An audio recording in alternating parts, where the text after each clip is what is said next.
Now, it's my pleasure and honor to introduce Dr. Duke Pesta here tonight. I heard him speak in the Corona last fall. Ever since then, I've been wanting to get him here to the Inland Empire. Dr. Pesta is a professor of English at Wisconsin University. Someone must have been asleep at the hiring switch there to let Dr. Pesta onto the faculty, but he was telling me that he now has tenure, and he walks by the dean's office, everybody going, man. He teaches Shakespeare, which I never really got, and he said that's because I never had him as a professor.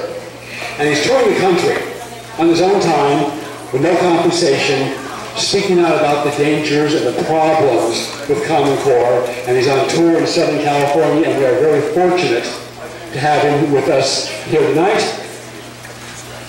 And with no further ado, I'm going to give you our speaker for tonight, Dr. Duke Pesta.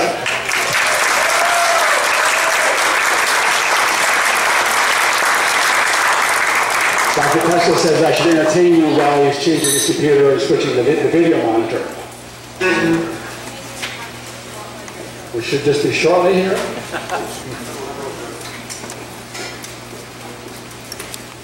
It takes much longer when we have to sing, and none of us want that to happen.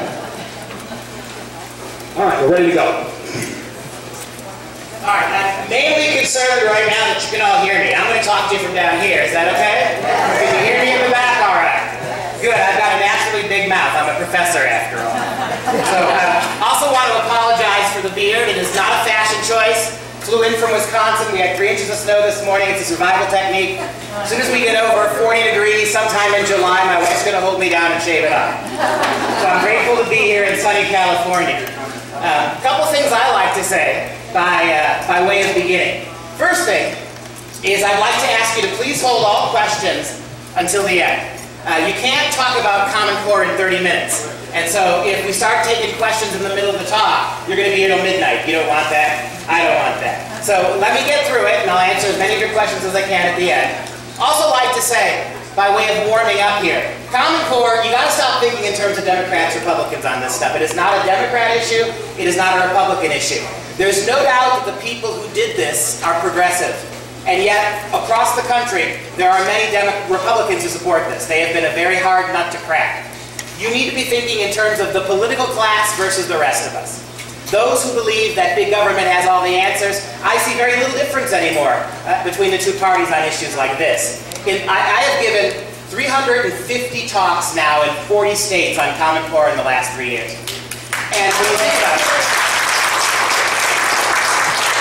And when you think about it, the Republicans control the vast majority of state legislatures.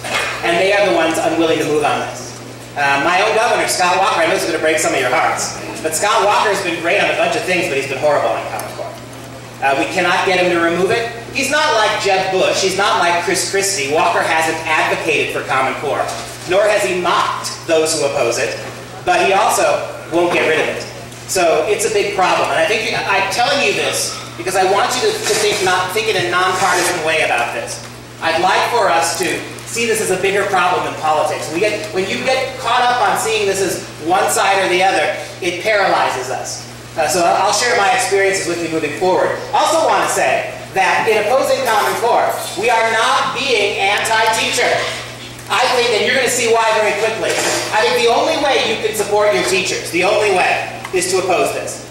And we'll explain why that is as well. And then finally, I'm a university professor, which means I can't just say things without proving them. Every piece of information you're going to see here today, and those of you in the back may not be able to read the slides, but I will read every slide I put up here. Every piece of information you're going to get is documented. It's fact-based. I will send it to you free of charge. You can have the whole presentation. All you got to do when we're done, I'll put an email, you can either get a business card from me, or I'll put an email address up at the very end of the talk. Every single slide, every single video I'll send you. No one's going to ask you for any money. No one's going to put you on any way kind of a list. I want you to have this information. All of it. All of it's documented. And I beg you, you don't know me from Adam. You should not trust me. Don't. Take all my information and verify it. And if you do, and 350 talks in 40 states, nobody has ever yet written me back and said, hey, that wasn't true. If you determine after evaluating my information that it's all true, then I have one request of you. Hold the people who are telling you Common Core is good to the same standard. When your school administrators, your politicians, your principals, your superintendents tell you things like Common Core is state-led, or Common Core is just a set of standards, it's not curriculum, ask them how they know that. They don't document it. They don't prove what they tell you. I will prove what I tell you, and it's all yours for the taking. So, real quick show of hands as I begin. Here we are, 6 full years into Common Core. Most people don't realize that. They think it's a new thing. Would you just, as you sit here today, would you raise your hand if you're still fuzzy on what it is or who wrote it or where it came from? Would you raise your hand? Take a look around, everybody. 70–80% of the audience here. We got maybe 100 people here. 70–80% of you, 6 years in, still really don't know what this is. That tells you everything you need to know.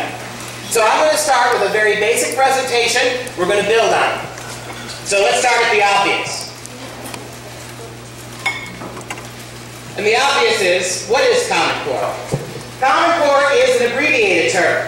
It is used to refer to the Common Core State Standards Initiative, a set of national standards in English and mathematics that have already been put in your schools. All other subjects will end up being aligned with Common Core standards. That includes things like gym, music, and art history class. Everything will be geared to these big national standards.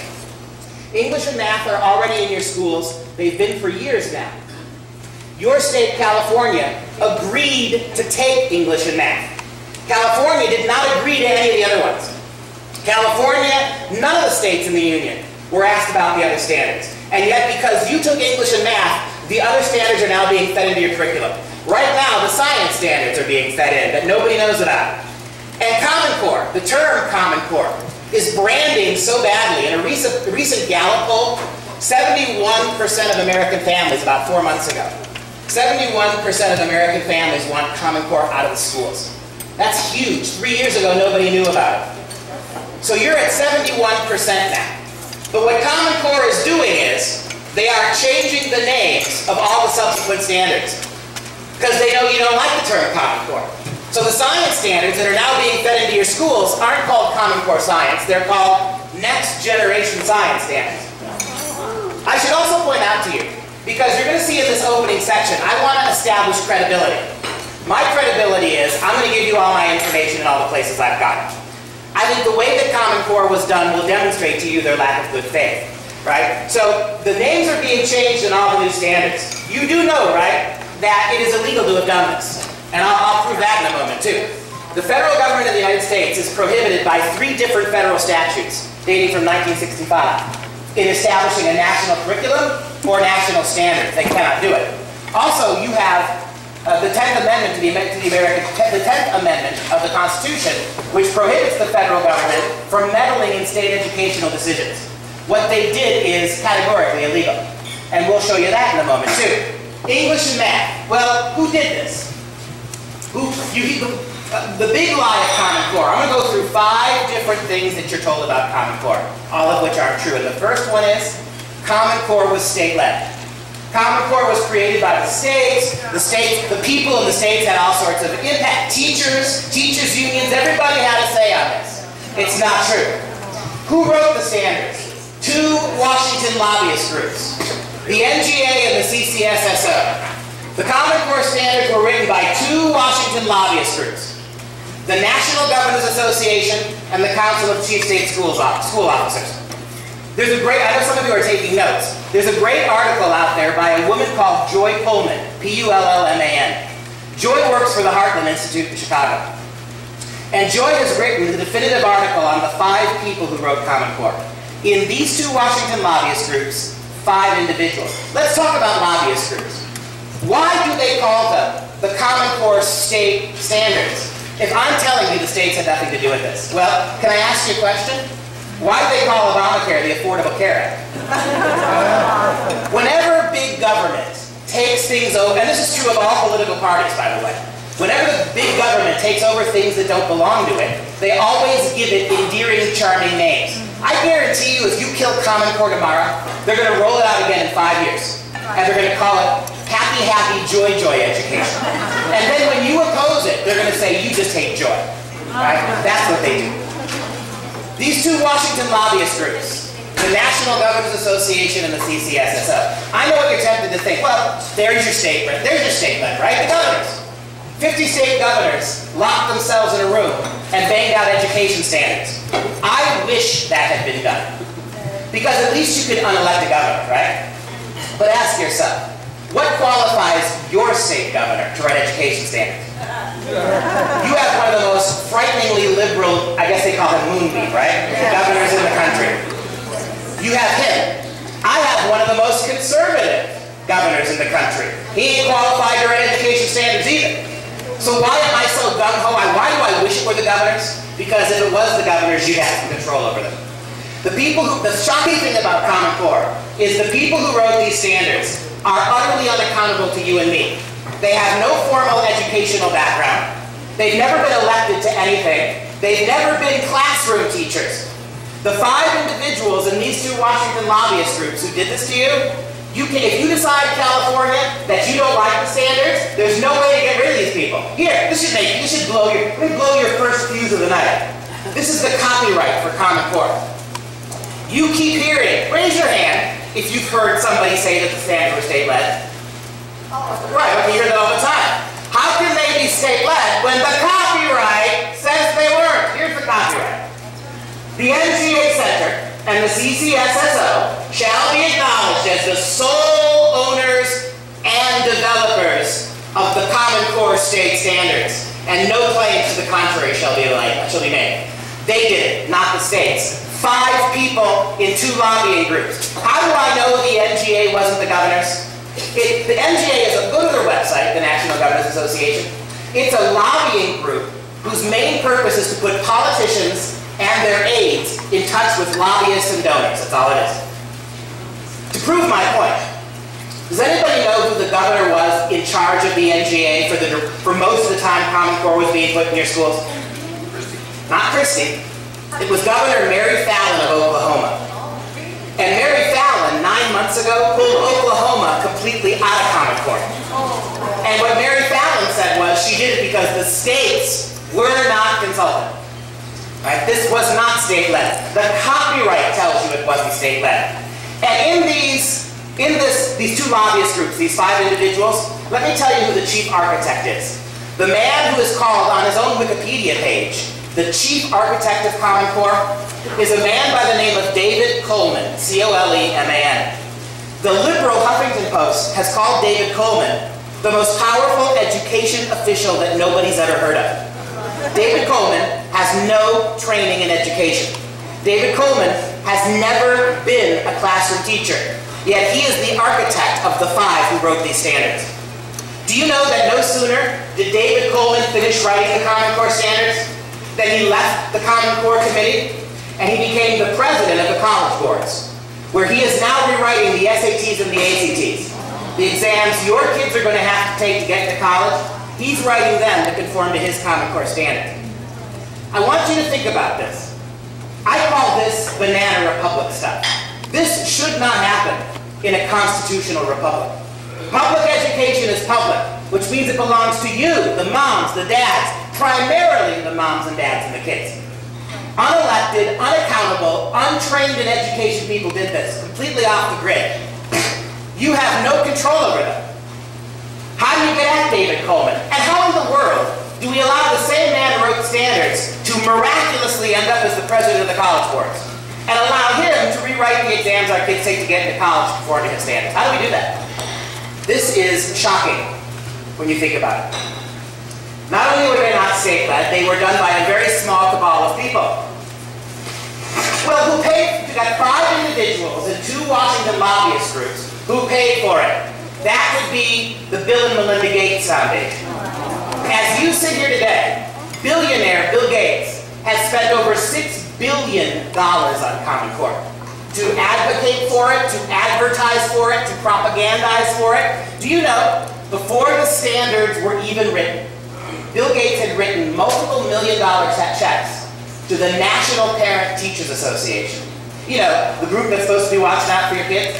The National PTA received millions of dollars from Gates to begin promoting Common Core in the states before the standards were even written, before the PTA had seen them. Why did 170 Roman Catholic diocese schools adopt Common Core? The very first opportunity they had, without even being asked to by the federal government.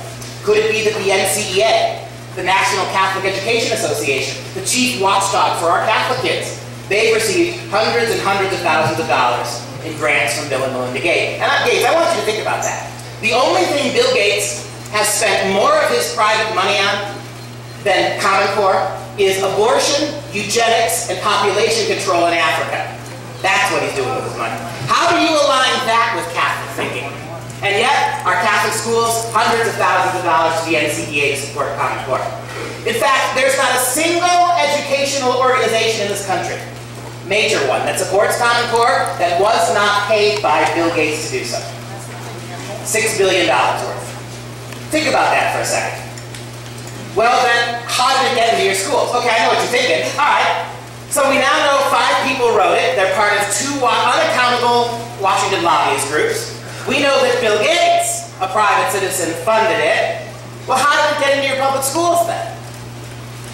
Public schools, the Department of Education is in charge of your public schools. You've been watching government for the past 40 years. Again, regardless of whether you've had Democrats or Republicans in office, if you can say one thing about big government in this country, it doesn't let you do what it does. Do you honestly think this radical transformation in education could have been put into the schools by anyone other than the federal government? No. Do you think even Bill Gates, for all his billions, could have got this put in almost every state in America without the federal government's consent? Of course not. How did the feds do this? How many of you have heard of the Race to the Top program? All right. Back in 2008 and 2009, when the outgoing President Bush and the incoming President Obama told us that unless we coughed up tens and hundreds of billions of dollars to bail out banks and car companies, the whole economy was going to crash. Unbeknownst to you and me, President Obama, when he took over, set aside billions and billions of dollars, gave it to the Department of Education to help the creation of these standards, which is illegal. In fact, the very reason you have this copyright is to indemnify the federal government from prosecution. The only entity in this country that could have put it in your schools was the feds. How did they do it? They created the Federal Race to the Top program, which was a big government giveaway. Every state in the union was encouraged to apply directly to the Department of Education for grants. Give you an example. New York became the first state in the union to receive a Race to the Top grant in 2009, the first year they were available. New York was given $700 million of taxpayer money in 2009. That money went directly into the Department of Education of New York. They could spend it on substitute teachers, tetherball, whatever they wanted to. Do you know what the only meaningful provision was in that contract, Race to the Top? Any state that took Race to the Top money, and 46 did. Any state that took any Race to the Top money was obligated, legally obligated, to accept the Common Core state standards when they were finally written. That's how you got it, California. Nobody at your state level saw them. Nobody at your state government saw them. None of your teachers saw the standards. None of your governors, whether it was Schwarzenegger and then Governor Brown, they didn't see the standards. None of them did. You took money from the federal government. You got hundreds, you got even more than New York did. Right? And simply for taking that money all those years ago, you got the Common Core state standards. It's true that after California took the money, some teachers in your state got to see the standards, but they couldn't change them. They couldn't reject them. They couldn't revise them. It was already a fait accompli. It was done. That's how you got it. And I don't know why it took this long, but we now finally have our first state governor who's suing the federal government on the illegality of this. That's Bobby Jindal in Louisiana. And currently, 16 different state governors are considering joining his lawsuit against the federal government because, again, 3 different statutes from 1965 say this is illegal. And what this copyright is, it is the attempt of the federal government to act as if they had no say in this, that this was all done off the grid. Well, it was, but it was the feds who put it in. Let me put this in perspective. Do you think your teachers would still support Common Core? if it is exactly the same as it is now? Do you think your principals, your superintendents, would support Common Core if it was exactly the same program? Do you think your state politicians would support Common Core? Word for word. If instead of, oh, I don't know, Bill Gates and his billions, what if it were the evil Koch brothers who put up $6 billion? Or the NRA for that matter. Do you think we'd still support it? And what if instead of 2 left-leaning Washington lobbyist groups, you had 2 right-leaning ones who wrote the standards behind closed doors? And what if instead of a very liberal president, you had a very conservative one who basically took taxpayer money and bribed 46 states to take a set of standards they haven't seen? Do you think your newspapers would be quiet? It would be on the front page of every newspaper. If this had been the Koch brothers instead of Bill Gates, Harry Reid's head would explode all over the Senate floor. Wouldn't it? And by the way, just so you know, if it had happened that way, I would oppose it every bit as vehemently as I oppose this now. Every single bit. What qualifies Bill Gates to do this? Isn't he the guy that dropped out of college because it wasn't helping him? David Coleman, I've already told you, has no education experience in his background. Your Secretary of Education, the chief education officer in the country, Arnie Duncan, he's never been a classroom teacher. How in the world did we get, as the head of the Department of Education, a man who's never been a classroom teacher? Do you know what Arnie Duncan's major background is? It's not education. He's a sociologist. See, and that's it. Yeah, you've already given away the game. That's going to be my point here. Common Core is not about education. It is not an educational program. It is first and foremost a sociological program. It is a program that redefines the state, the relationship between parents and children, the relationship between children and their religion. That's what it does. We'll talk about why it's not going to work educationally in a moment. We'll get there. But you got to understand that first. This was never meant to be primarily an education paradigm. So that's how we got it. And you know what? Nobody disputes this anymore. They'll keep telling you at the state level that it was state-led. Ask them to prove it to you. Right? This is so... Check out the race to the touch. Check out Bobby Jindal's lawsuit, which is online. Right? So, we find ourselves in an interesting place. And this is where I got to tell you, I have my first run-in with trouble. I've been doing these talks for 3 years. And do you know the only argument that I ever get about any of this? If you oppose Common Core, and tell me if you've heard this argument, if you oppose Common Core, you're a tinfoil hat wearing teabagging Republican white-ring douchebag. Raise your hand if you've heard any permutation of that. Of course you have. And that's a tough nut to crack, right? Their argument is not that your information is wrong. Their argument is not that your facts are wrong. You're just a right-wing nut job. Okay, so I did something a few months ago that I thought was useful. I'm going to show you why Common Core won't work and is illegal using exclusively progressive left-wing sources. Right? Because that takes the focus off me. That's the big lie about Common Core. The left in this country is every bit as opposed to Common Core as the right. They're trying to divide you. In fact, we should celebrate the fact that we have an issue now in this country that unites right and left in its hatred of Common Core. But they're still trying to drive a wedge between you and the rest of us. So I'm going to now look, you understand? If you gave me 2 weeks, I could spend 2 weeks of your time right now showing you all the right-wing opposition to Common Core. You give me 2 weeks, I can show you all the Christian professors' opposition to Common Core. But then again, that would be from the right wing. And what a weird country. Isn't it a weird country? It's a weird country we live in. Where facts are only facts if you have the proper letter before your name politically. But that's the country we have. So what I'm going to show you is exclusively left-wing sources. Let's start. How about this? How about we start with the 2 chief lawyers at the Department of Education in 2009 when this was done. You know, the 2 lawyers that were hired by the Department of Education to make sure the department was legally adhering to the Constitution. How about those guys? They both concluded that Common Core was illegal constitutional. Here they are.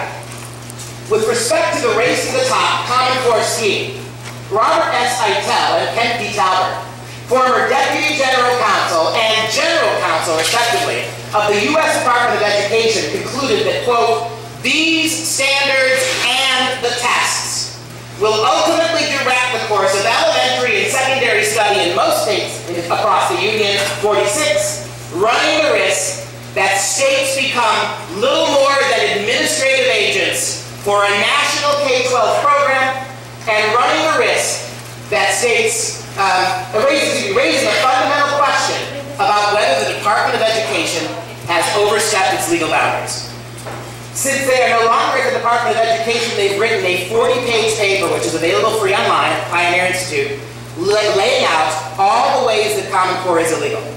These were the lawyers the Department of Education hired to check their own behavior, and they said it was illegal. All right, I'm an English professor, so words are my business, but I want your help with a word puzzle, all right? I'm going to give you 5 words, and I want you to tell me if there's any way you can twist these 5 words into conservative. Are you ready? New York State Teachers Union. You want to take a stab at that one?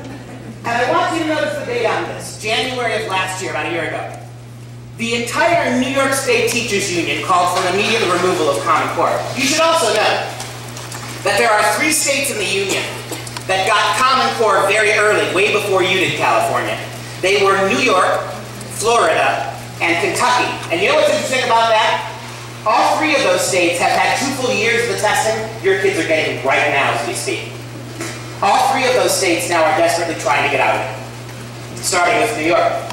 1 year ago, the Board of New York's Teachers Union on Saturday, 27 January, unanimously voted to withdraw support for the Common Core standards and declared no confidence in the state's education commissioner. That tells you something else. The union, the teachers union in New York, wants the standards gone, and they want to fire the one man who brought it to the state. That's what happened in every state. Somebody in your Department of Education, the superintendent of public schools, signed on to these things. Nobody else, and how can they be state-led when that's so?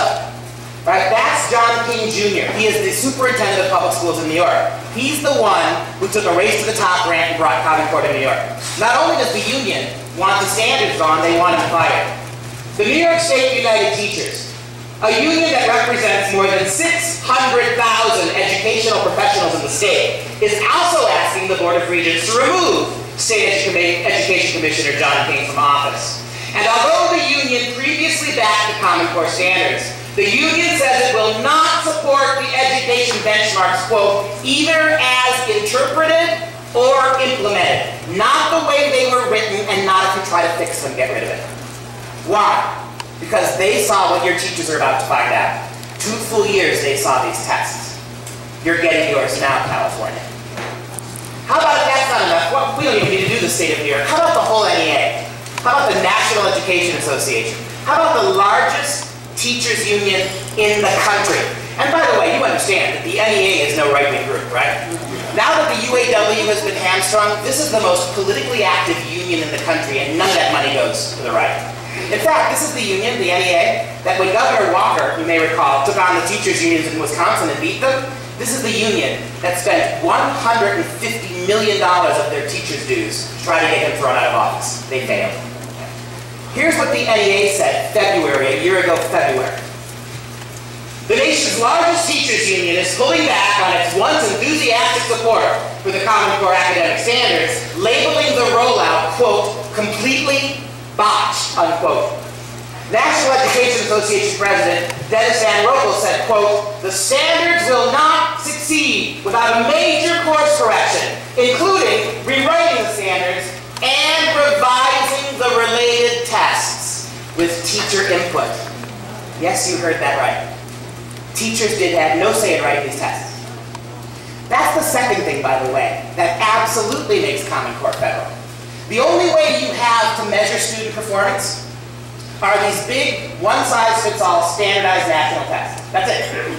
In fact, 32 states in the union have already decided that the primary way they will be evaluating their teachers from henceforth is how their kids perform on these tests. Can you imagine being a teacher? By the way, teachers had no say in this. Teachers didn't write them. Teachers don't get to revise them. And now teachers are going to be, now you understand? I assume because you're here tonight, most of you probably aren't liberal. Do you understand what I'm telling you about this? Teachers unions, they did not have a come to Jesus moment. Right? They're not on our side all of a sudden. What the teachers unions have figured out, and this is important for you to know, that if Common Core is fully implemented, they're not in charge of the teachers anymore. The federal government is. Who controls these tests? These big tests that your kids have to take that are, you've heard all the clamor in your state about the protests, the walkouts. Who controls those tests? Washington controls those tests. Where does all the information gathered on your kids on these tests go? It doesn't come to California. It doesn't go to your teachers. So they won't even know which kids did what. They won't get the individual scores of the kids on the tests. Who gets all this information? Washington, D.C. Look, you understand what I'm telling you. If the only way we have to measure Common Core are these big tests, then whoever controls the tests controls what gets taught in the classroom. And I'll prove that to you, too, if you're skeptical of that one. That's the second thing that makes it federal. And it's the NEA telling you that the standards have to be rewritten and that the tests must be written by teachers. If you're going to hold teachers accountable to tests, which doesn't bother me, hold them accountable then to tests that they're able to measure themselves. But that's not been done. See what I mean when I tell you that if you want to be pro-teacher, you're going to have to be opposed to the standards. And I know that there are a lot of teachers out there that will tell you they love the standards. Do you know what else I know? In 40 states and 350 talks, I must have talked to 10,000 teachers who told me the same thing. If I get caught at this talk, I could be fired. I've been told by my school district, you have every right to think what you want, but if you oppose Common Core, you're fired. I've got teachers who've had their tenure threatened. I've had teachers who've had their very jobs threatened if they speak out against Common Core. The same thing's going on in these schools. I'm not saying that if you got rid of Common Core tomorrow, every single teacher would come out and hate it, but I'll bet you 60 to 70% of your teachers would, if they were free to speak their minds, they would tell you what they think about this. But you never hear those voices. All you hear are the same handful of teachers that get trotted out to tell you how wonderful this is. And yet, how many of you, I've had dozens of them, I've heard from all kinds of people already tonight, right? That you've talked to teachers before, they whisper to you in the grocery market line, or it's like they're selling heroin. I've actually had teachers come up to me, and they do the stand behind the corner over there. I feel dirty, right? So I go over there to talk to them, and they're like, the collar's up. I could get fired if I'm seen talking to you about this. No program that does this to people can be worth its weight before you even get to the standards themselves. And we will get to the standards. But I want to just point that out to you again. The standards will not succeed without a major course correction, including rewriting the standards and revising the tests with teacher input. That wasn't done. As a matter of fact, Dennis Van Roekel is no longer president of the NEA. He lost the runoff to a woman who ran on an anti-Common Core platform at the NEA. Wow. Right? Wow. That's true. How do you want to call, are these guys tinfoil hat wearers too? How about it? That's not enough for you. How about the nation's second largest teachers union? How about the American Federation of Teachers, the AFT? By the way, the AFT is considered, believe it or not, the more radical progressive of the two unions. And notice the date, July of 2014, 8 months ago. Here's a quote, the article. In a major surprise, the American Federation of Teachers, the country's second largest teachers union, opened its convention Friday by announcing a step back from support for Common Core. The AFT will now provide monetary grants to teachers who want to criticize the standards or even write new ones. Do you understand what just happened here? Give me an example. I'm going to prove my point to you about the teachers. You're going to say like California. The state wants it, the state administrators want Common Core, and the unions want it. If you're a teacher, how do you speak out? Who's going to protect you? That was the same thing in New York, and then what happened? In New York, the teachers union backed out, which means if the state tries to fire teachers for opposing Common Core, the union will have their back. And so tens of thousands of New York teachers have now spoken out. And I guarantee you it would be the same thing here, right? If you could break one of the two strangleholds. But not only is the AFT going to offer money, the AFT's Executive Council also introduced a formal resolution that declared that the standards may have had noble intentions, but they have fallen short due to an inordinate focus on standardized testing and outside meddling. Gates and Coleman. You're going to love this. Common Core has also seen other opposition on the left as well, particularly from a new faction of almost 100,000 left-wing teachers who have named themselves the Badass Teachers Association. Most of whose members already belong to the AFT. By the way, the Badass Teachers, there are about 170,000 of them now. all of them liberal progressives. And they formed to fight Common Core. And do you know why? It's interesting. This organization, the Badass Teachers, all across the country, are standing arm in arm with Tea Party Republicans because they agree on the same thing. What is this great union between the Badass Teachers and the Tea Parties? What Common Core does to the weakest of our kids already. Special needs kids, developmentally challenged kids, inner city minority kids who are already underfunded, undertaken care of. Common Core is a death sentence for kids in struggling schools.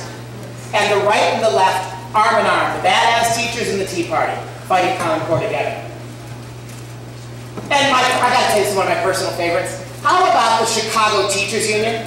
How about President Obama's own backyard? How about them? The lady up there on the screen, the bottom of the right-hand corner, that's Karen Lewis. She is the president of the Chicago Teachers Association, Teachers Union. Do you know that she got sick? She's got cancer now. But before she got sick, she was going to run for mayor of Chicago against Rahm Emanuel. And guess what? She was going to run to the left of Rahm Emanuel. See, I didn't know you could get anything but dryer links between the left and Rahm Emanuel. In fact, Karen Lewis will tell you, if you go shake her hand on the street, she's a socialist. She's a Marxist socialist. 100% socialist. Do you know who Chicago's Martin Luther King Day speaker was for the elementary schools this year? Elementary kids. The Reverend Jeremiah Wright. Remember him? Right, so my point is that this is not a right-wing group. This is a direct quote about Common Core from Karen Lewis.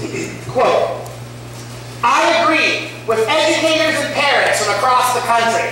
The Common Core mandate represents an overreach of federal power into personal privacy. That's the data mining. And an overreach of federal power into state educational autonomy. Now, can I play the English professor one more time and I'll stop doing it? Word for the day, kids, irony. Use irony in a sentence. It is ironic that a committed socialist sees Common Core as too much government involvement. Quote, Common Core eliminates creativity in the classroom and impedes collaboration. We also know that high-stakes standardized tests are designed to rank and sort our children, and they contribute significantly to racial discrimination and the achievement gap in American schools. And she's right about that too. These tests don't tell your teachers one meaningful thing that will help them educate your kids. Nothing. How can you create one test for 60 million kids that's going to tell you, your family, your teachers, anything particular about the kids they teach? Nothing. They're meaningless. She's exactly right. We have any teachers in here today? All right, you tell me. You just yell out if I'm lying to you. A 22-year teacher myself. Aren't there times a good teacher's going to have 25 kids staring at them with doe in the headlights looks? Aren't there times a good teacher has to put the book down, throw the curriculum out, and figure out a way to reach those kids? How do you do that when the whole thing is scripted in Washington? How do you do that? It kills collaboration. It impedes creativity. Arnie Duncan, about a year and a half ago, came out publicly and urged us to stop calling teachers teachers. He wants teachers renamed facilitators. In fact, many of the Common Core textbooks refer to teachers not as teachers but facilitators. A teacher is an individual who has wisdom and knowledge to impart to her kids. A facilitator is somebody who's handed something and they hand it off to somebody else. That's the vision of education here.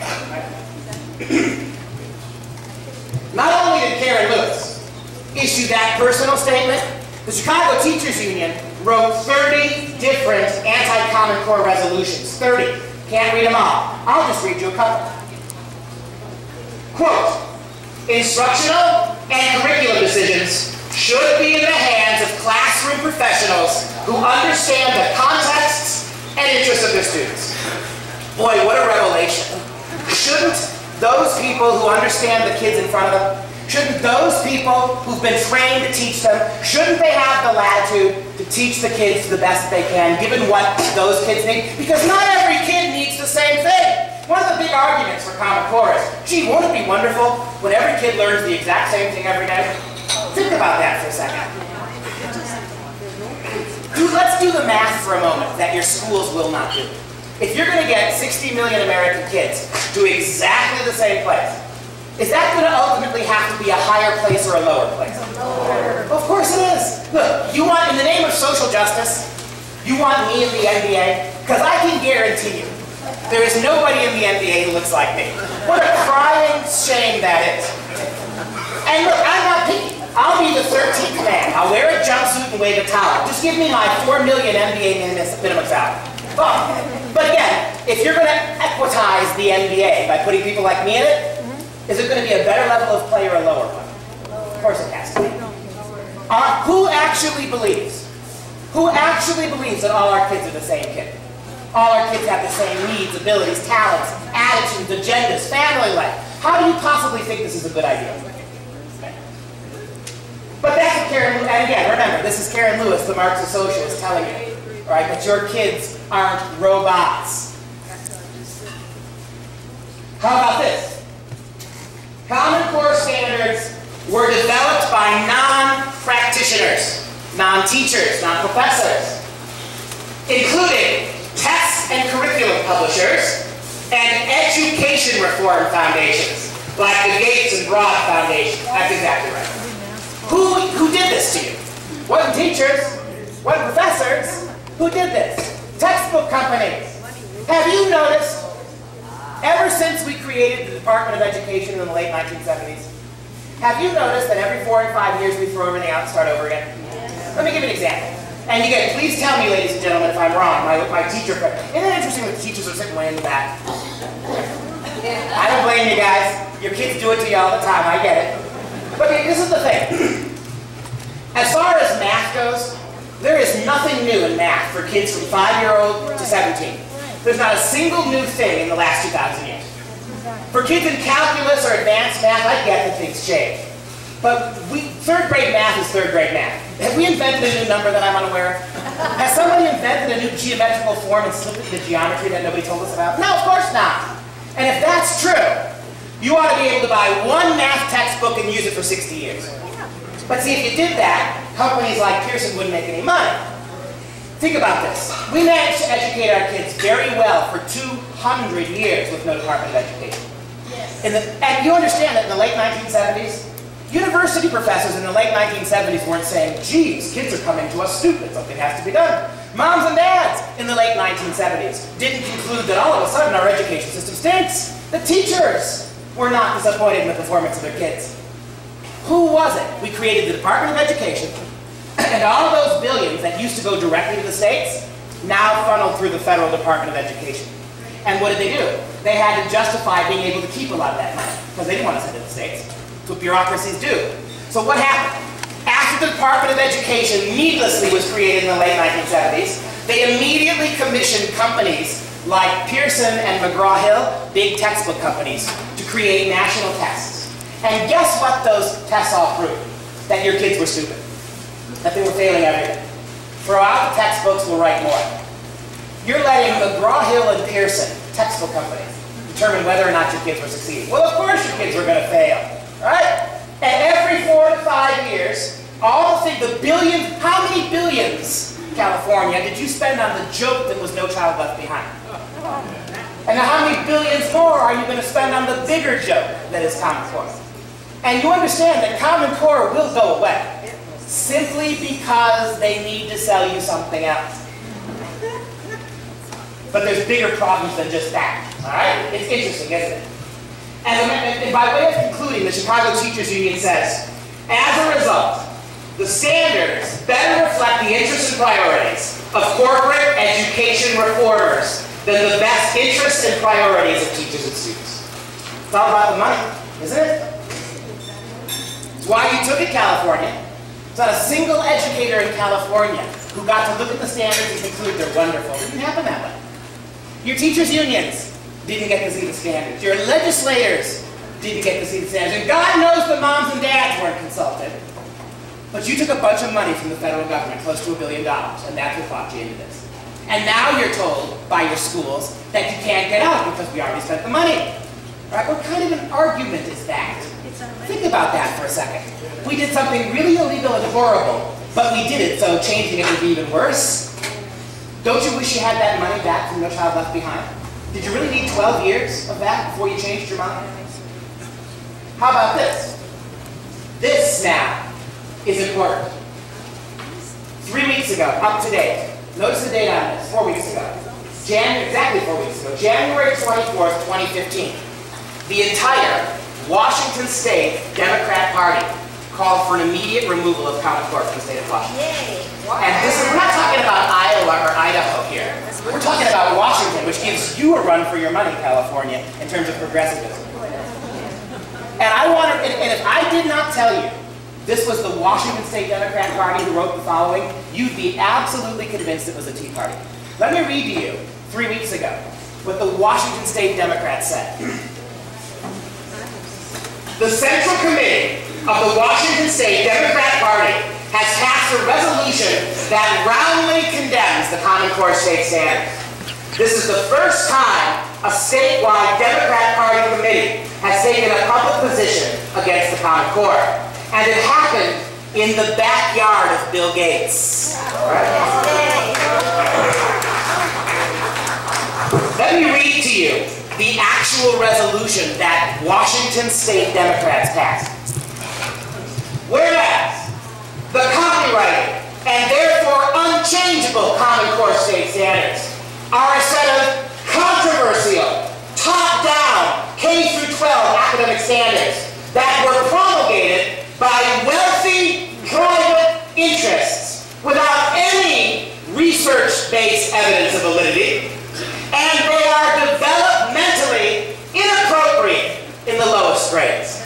And whereas, as a means of avoiding the U.S. Constitution's 10th Amendment prohibition against federal meddling in state education policy, 2 unaccountable private trade associations, lobbyist groups. The National Governors Association and the CCSSO have received millions of dollars in funding from the Gates Foundation to create the standards. Before I go on to the next whereas, can I just do a little happy dance? Would you be offended? Democrats citing the Constitution. I'll tell you something, right? It's a brave new world out there. How about this? Whereas the U.S. Department of Education improperly pressured state legislatures into adopting the Common Core standards and the high-stakes tests based on them as a condition of competing for federal race-to-the-top stimulus funds that should have been given out on the basis of need. And whereas implementation of Common Core will cost local school districts hundreds of millions of dollars a year to pay for standardized computer-based tests, new technology, new curricula, and teacher training at a time when Washington State is already underfunding K-12 basic education without any proven benefit to students, and whereas other states have already withdrawn from Common Core, therefore be it resolved, we call upon the Washington State Legislature and the Superintendent of Public Instruction to withdraw from Common Core and keep K-12 education student-centered and accountable to the people of Washington State.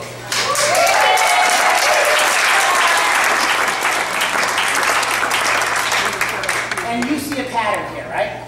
Everything I just explained to you about where Common Core came from, don't listen to me, you don't know me. Got my tinfoil hat right here in my pocket. Doesn't matter what I say. It's the Washington Democrat Party. It's the Chicago Teachers Union, it's the New York Teachers Union, it's the NEA, it's the AFT, over and over again. You cannot, say what you want, but you cannot turn this into, because the only argument I get is it's a right-wing problem. It's not, right? And then how about this? California, right? You're California. Did you know that 4 different big school districts in your state have now sued the state of California? Because it's going to, well, I know you're glad that the schools are cheering them, suing, but the schools want the state to pick up the tab for the test, which means you. Are you ready, California, to pay $1 billion a year just to help implement the test?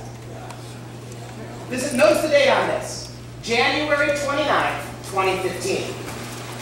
The state of California could be liable for as much as $1 billion year in costs if a group of California school districts succeeds in winning reimbursement for expenses associated with the implementation of computer-based tests and other standard-based tests in the Common Core and new state standards. 4 unified school districts, Santa Ana, Vallejo, Plumas, and Porterville, and the Plumas County Office of Education, filed a claim to classify the new tests as state mandates.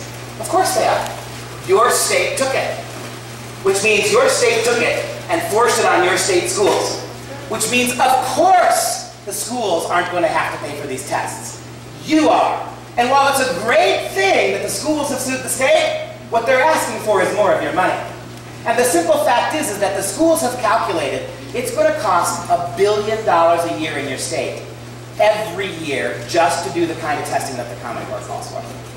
You really think it was the $800 million you took? Do you really think it was worth $1 billion a year for the next foreseeable future? To say nothing of the other costs associated with Common Core. But that's what you're going to have to pay, people, right? The districts contend that unlike the old pencil and paper tests, the new computer-based tests require districts to buy computers, expand their internet broadband capacity, install wireless connections, hire additional computer technicians, and train other districts staff to administer the tests. In its filing, Santa Ana, the biggest of the 4 districts, said it is expecting to spend alone about $12 million last year and this year combined on devices and bandwidth expansion, including another $124,000 on staff time. The district said it is not yet determined the training costs. The claim estimates the statewide cost for all 1,028 school districts at $1 billion for 2014-2015 alone. Now let me ask you this. If it were the Koch brothers who did this, we'd be asking, wouldn't we? What do the Koch brothers get out of this? Right? Wouldn't it be on the front pages, rogue billionaire buys public schools? How come nobody asks what Bill Gates gets out of this? It's been estimated that 70% of American schools, 70, are going to have to upgrade their computer situation, a little or a lot, particularly rural school districts and particularly inner city schools. They don't have the bandwidth and support, the technology to do this. Those are the schools that are getting hammered, the poorest ones. In inner city black schools, Hispanic schools, rural white schools that have the money, that food's getting hammered by this. 70% of our schools will have to upgrade significantly to be able to take these tests. Whose computers do you think are going in those schools? I'm telling you, it ain't Apple. How come nobody's asking these questions? Again, for the Koch brothers, you'd be asking these questions, right? That's California. How about Illinois? And again, if Common Core is genuinely state-led, shouldn't states be free to walk away from it then?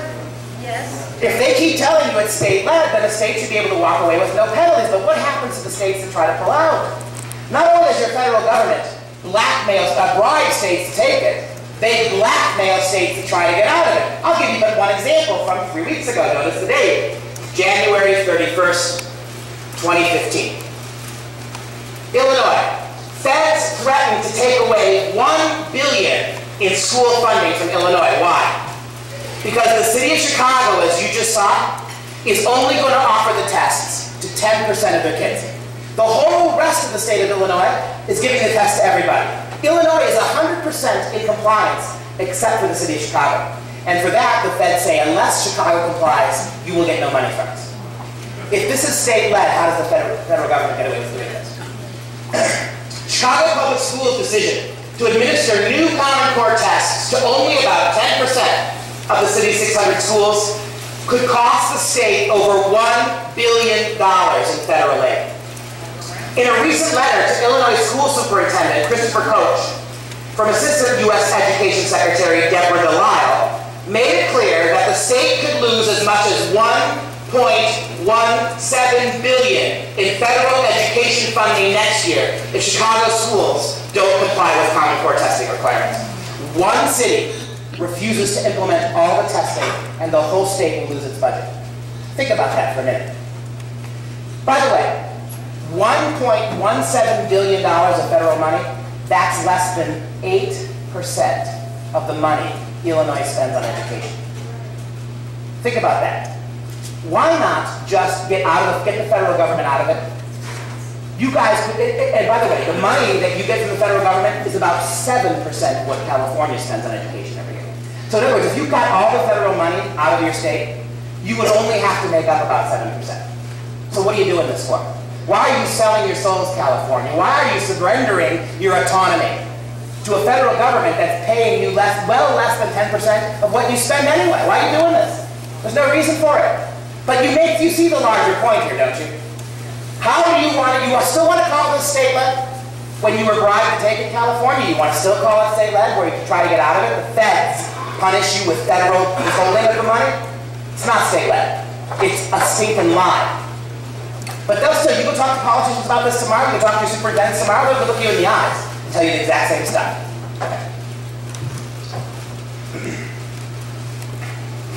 But don't trust. I told you, you should not trust me. You should not listen to me. Let's listen to the people who did this to you. How many of you we're on number 4 now. How many of you have heard the Common Core lie? That Common Core is rigorous. It's better than what? How many, raise your hand, have you heard that? Can I ask you a question? How do they know that if you're only being tested on it now, California? You've been told for 6 years, this is better than what you have, it's great, it's rigorous, it's world class. How do they know that if it's only now being tested? In other words, they can't know that. And you know how I know that? Don't listen to me. I want you to listen to Bill Gates from 2013, 2 years ago. All right, hang on, I'll go back and play it again. Let me know when you're ready. Okay, ready? Here it goes.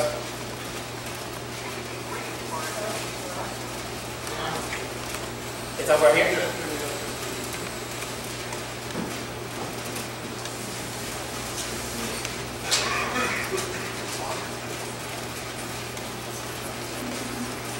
All right, that should fix it.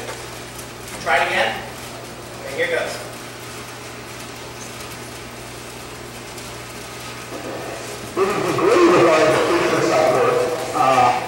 Gotta go higher. Gonna try it. Tell me when you're ready.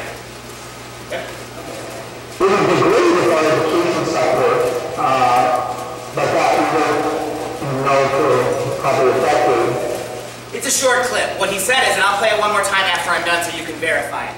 It would be great to know if our education stuff worked, but it's going to be at least 10 years until we know. Go back, I mean, to the best you can. I'm going to take it back and do it again. Okay, here we go. See if you can follow that. This is the great with our education sector, but that we don't know for probably a decade. All right, you heard it, right? Yes. So the guy who paid for it told you that it's a gamble. Your kids, once again, are guinea pigs. Another lie exposed. And of all the lies of Common Core, this is the one that teacher that drives me the craziest. How many of you have heard that Common Core is just a set of standards? It's not curriculum. It's just our teachers can teach any way they want. You're a local control state. I got news for you. Every state in the country is a local education control state. But you understand what I'm telling you? That if the only thing that measures Common Core is the tests, then whoever controls the test controls your teachers. And don't listen to me. How about we listen to Bill Gates? We'll only know if this effort has succeeded when the curriculum and tests are aligned to these standards. Secretary Duncan recently announced that $350 million of the stimulus package will be used to create just these kinds of tests. Next generation assessments aligned to the Common Core. When the tests are aligned to the common standards, the curriculum will line up as well. And yet, this is the most insidious of the Common Core lies. You don't have any freedom. And guess what, California? Right this month, the tests are aligning with the standards. When the tests are aligned to the Common Core standards, by definition, the curriculum will line up as well. Your teachers think they have freedom. When they get these test results back, there's a reason California has told the moms and dads they're not going to count these tests this year, because they know your kids are going to fail them miserably. And they know if your kids fail, then you're going to rebel. And all that's going to happen when your kids fail is that means your teachers are going to have to do a much, much better job of only teaching what's going to be on those tests. When the tests are aligned with the Common Core standards. The curriculum lines up as well. And remember David Coleman? Oh, if there's one thing that's going to make you want to throw a glass, it's this. This is David Coleman. In 2011, here's what he says about the lie that your teachers are free to teach what they want. This is the architect of Common Core. Right? Which is teachers will teach towards the test. There is no force strong enough on this earth to prevent that. There's no amount of hand waving. There's no amount of saying they teach the standards, not the test. We don't do that here. Whatever. There is no force on earth strong enough to prevent your teachers from teaching to our tests. You can wave your hands and act as if they're teaching to the standards, not the test. Whatever. I'm going to play that one more time. Because what I love about this is he's mocking you. He's not even pretending. The arrogance of this, one more time. And then keep in mind, this guy has no educational background whatsoever. None. And now, he's rewriting the SATs and the ACTs to conform to Common Core. Which is teachers will teach towards the test. There is no force strong enough on this earth to prevent that. There's no amount of hand waving. There's no amount of saying they teach the standards, not the test. We don't do that here. Whatever. You see this is a coup, right? This is an absolute coup. This is a takeover of federal education policy by somebody you've never heard of until this very minute. This is a takeover of federal education by somebody who's not an educator. And it happened because your federal government wanted it to happen. Because they could not legally do it, they let people like this do it. How about this? From the Center for Teaching Quality, notice the date, February 2015. This is a great organization. Go to their website, you can see all their data. They've done averages across the country for how much time kids in every grade will be testing. This is for 4th graders. Keep in mind that 4th grade isn't even a major test year. 3rd grade is not 4th. The average 4th grader in Common Core will spend 51 days of a 180-day school year testing. 51 days of a 180-day school year testing these national tests. That's unbelievable, right? And ask yourself this too. Legally, and somebody pointed this out to me today, legally, every state requires a certain number of teacher hours to be able to get your kids passed and move forward. If you're spending 51 of 180 days testing, how in the world are you going to meet that required teacher hours? You can't do it. Somebody needs to look into this, because that's a lawsuit right there. If kids are testing 51 days a year, they're not getting nearly enough teaching time. That's just in 4th grade alone. How about this? You know, this is an important thing. We've had 50 different academic studies done in the last 40 years. 50 highly data mined, highly data analyzed tests, surveys, analysis done on the relationship of standards at the state and federal level to how your kids perform in the classroom. Do you know what every one of those tests have proven? There is not the slightest correlation between what goes on at the state or the federal level and what happens in your kid's class. There's no connection. The bigger the standard gets, the less it has anything to do with your kid's education. And now, in the once we got to the Department of Education, standards went from the classroom to the districts. In the 1980s and 90s, they went from the district to the states. And with No Child Left Behind and now Common Core, the standard gets bumped up to the national level. Do you know what the only standard that has ever worked as far as teaching goes? You know what you need to have a successful classroom? You need a committed parent, a disciplined child, and an effective teacher. That's it. That's all you need. Do you understand that every level you go beyond that, you weaken education? Even at the district level, it weakens what goes on in the classroom. At the state level, standards become meaningless. And at the national level, there is no zero zip, not an impact on how your kids perform. And yet, for the last 40 years, we have standardized. It proves nothing. In fact, this is the Brown Center Report on American Education. This is the most comprehensive such survey ever done. It was published a few years ago. And the Brown Center Report is released every year by the Brookings Institute, which is a left-leaning think tank. Here's what the Brown, you can go online and read this, all their data. I'm only going to read you the last paragraph from the Brown Center Report. What effect will Common Core have on national achievement. The analysis presented here suggests very little impact. The quality of the Common Core standards is currently being hotly debated, but the quality of all past curriculum standards has been unrelated to student achievement. The rigor of performance standards, how high you set the bar at the state and national level, has also been unrelated to classroom achievement. It is meaningless. That's pretty shocking, isn't it? I mean, how many, again, is the one word that always gets trotted out with Common Core is rigor, right? You've been rigor mortis with this stuff. They can't prove it, it's never been tested. Every test we does have says that standards at the national level have no impact on your schools. So again, not only are you selling your souls, California, for a pittance in money compared to what you're going to have to spend, not only, California, are you selling your souls to take big national tests that tell your teachers nothing, you weren't even asked about it. All right. We're downhill now. We're going to talk about the standards now. And we're going to take about 35 more of your minutes.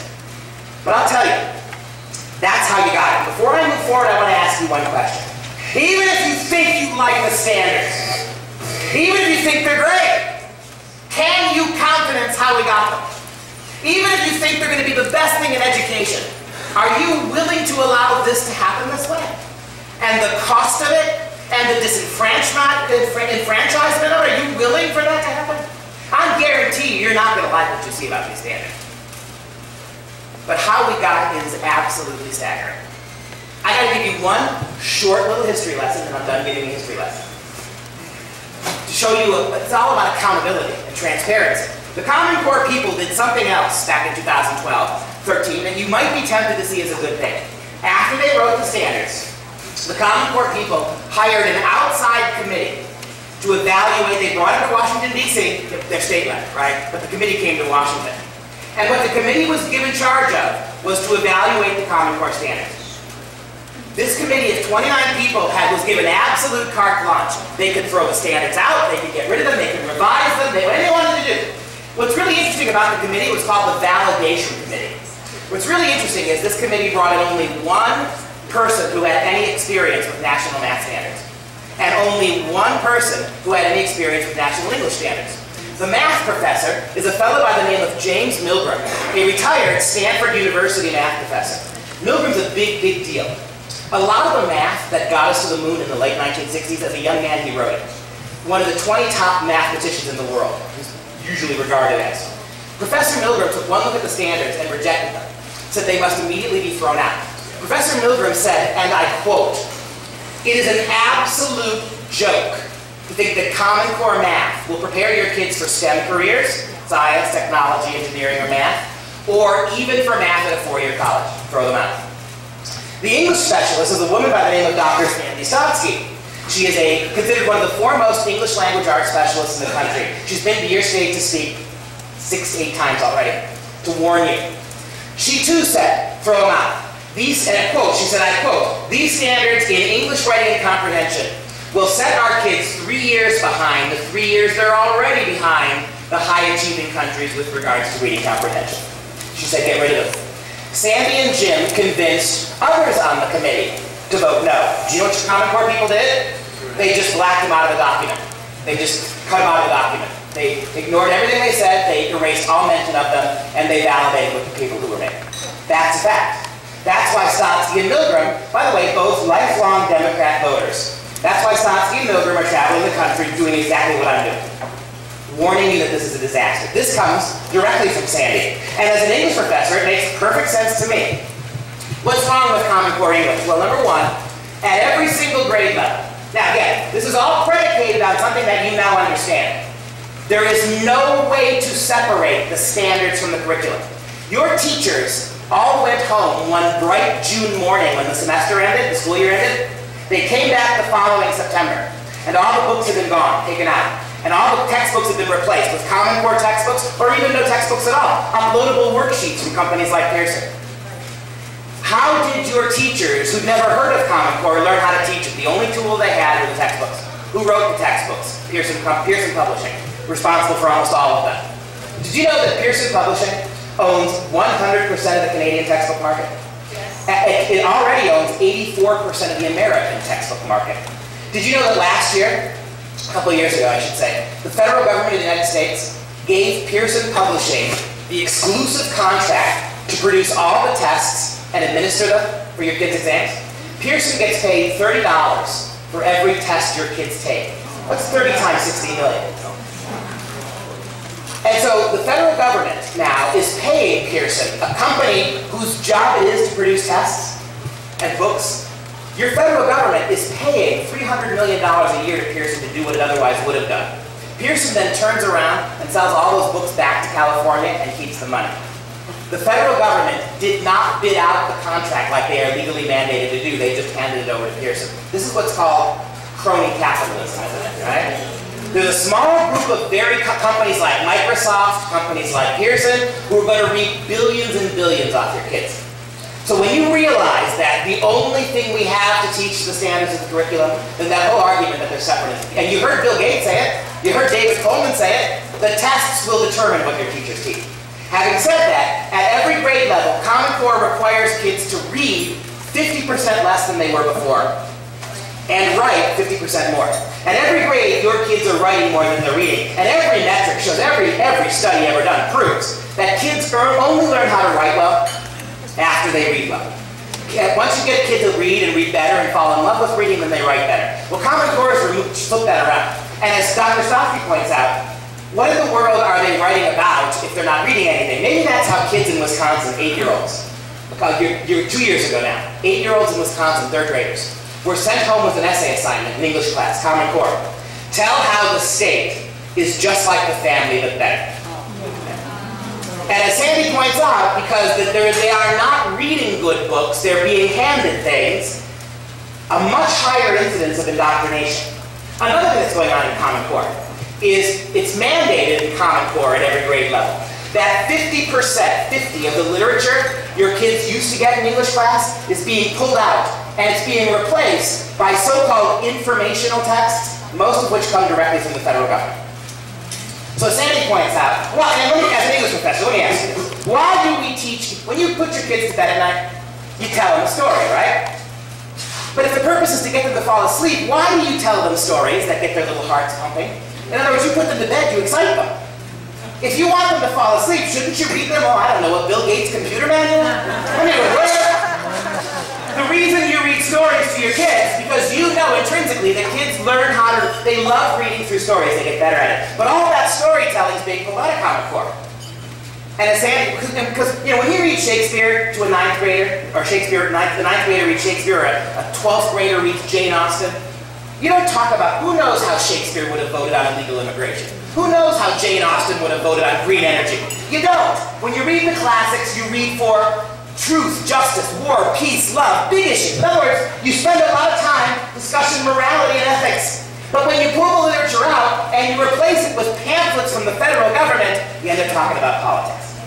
Right? So as Sandy points out, your kids are being exposed to much less discussion of ethics and morality, much more indoctrination with the text, much less classic literature, and much more informational text. Here, just a small sample of some of the books that are replacing literature in your English classes. By the time your daughter gets to be a freshman in high school, she's going to read things like Recommended Levels of Insulation, a report released in 2010 by the EPA and the Department of Energy.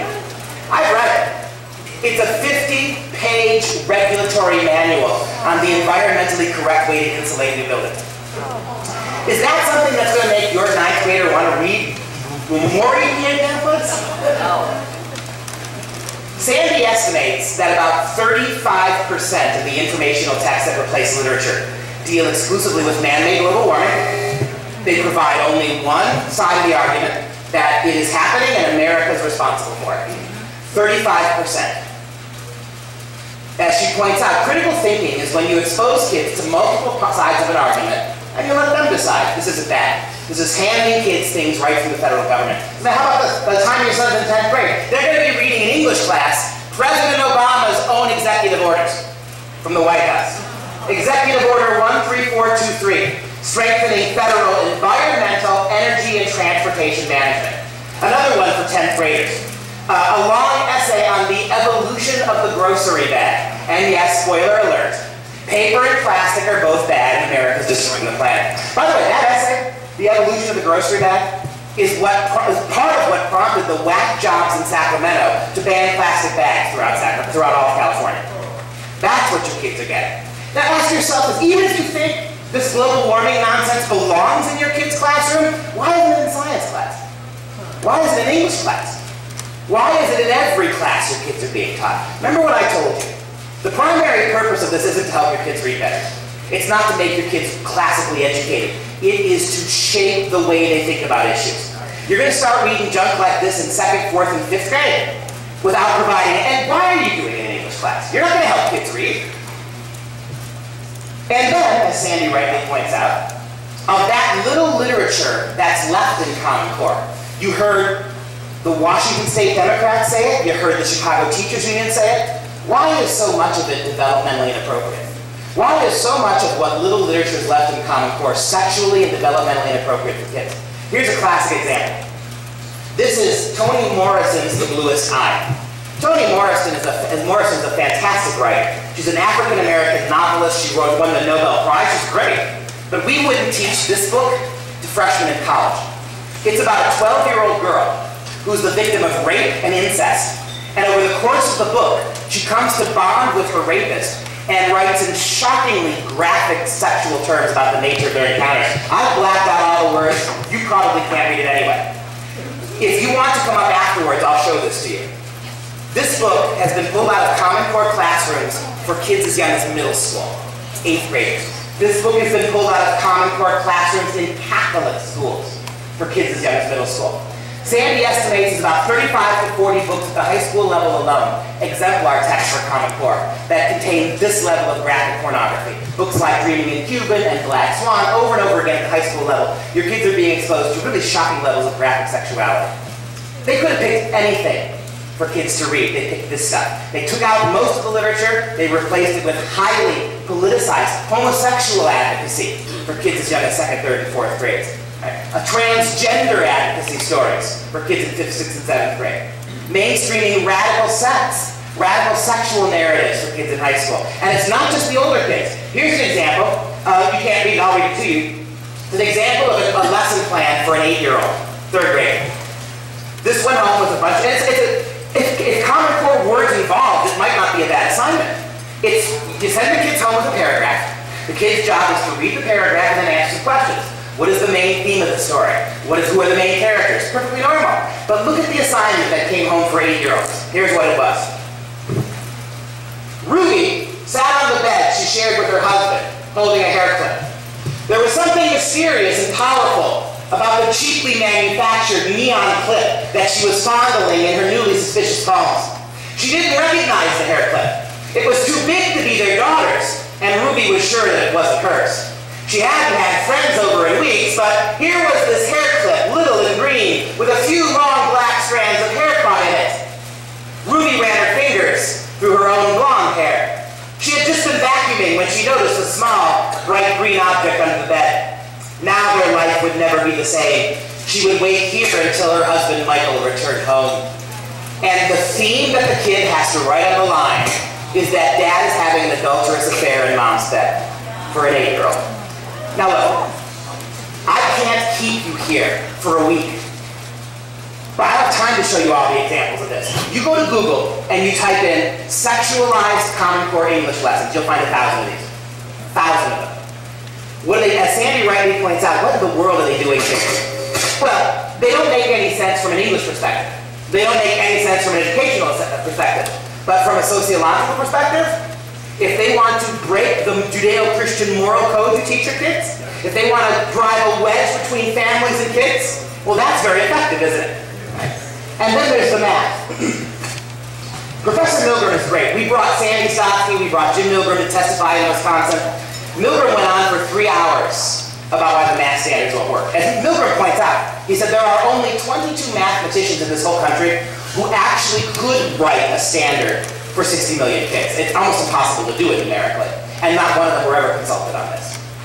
And so when I asked Professor Milgram, on the validation committee, Well, what's going on with Common Core math?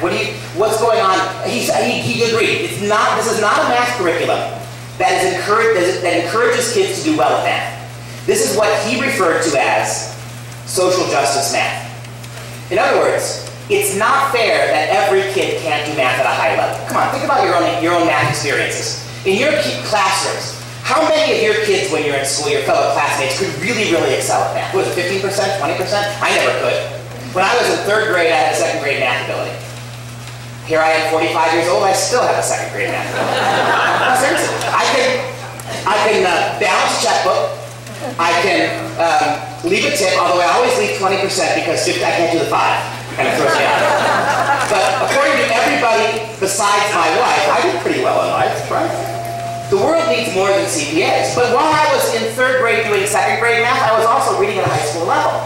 Maybe that's why I entered the high finance world of college English professor, because I could read very well. But in 3rd grade, I was allowed to read high school books. Do you know that we've lost more gifted and talented education programs in the last 2 years than in the previous 40 combined? Because under Common Core, the purpose is not to let me read or a kid who can do math. It's to guarantee that all of us do the same thing. Which means my math abilities would have pulled kids down. My English abilities would have been too high for most kids. That's got to be erased now. It's got to be eradicated. Think about it. And look, you've listened to me long enough. We're going to finish this, but you've listened to me long enough. You can decide for yourself whether you find me credible or not. It doesn't really matter because I'll send you the information. But I can say this now. Please explain to me how one-size-fits-all, outcome-based education is not socialism. Think about it. The premise is, it doesn't matter what your kids' gifts or talents are. It doesn't matter what their family life is like. It doesn't matter what their attitude is like. It doesn't matter whether they work hard or not. All that matters is when your kid comes out of 4th grade, and he's going to be like every other 4th grader. Please tell me how that is not socialism.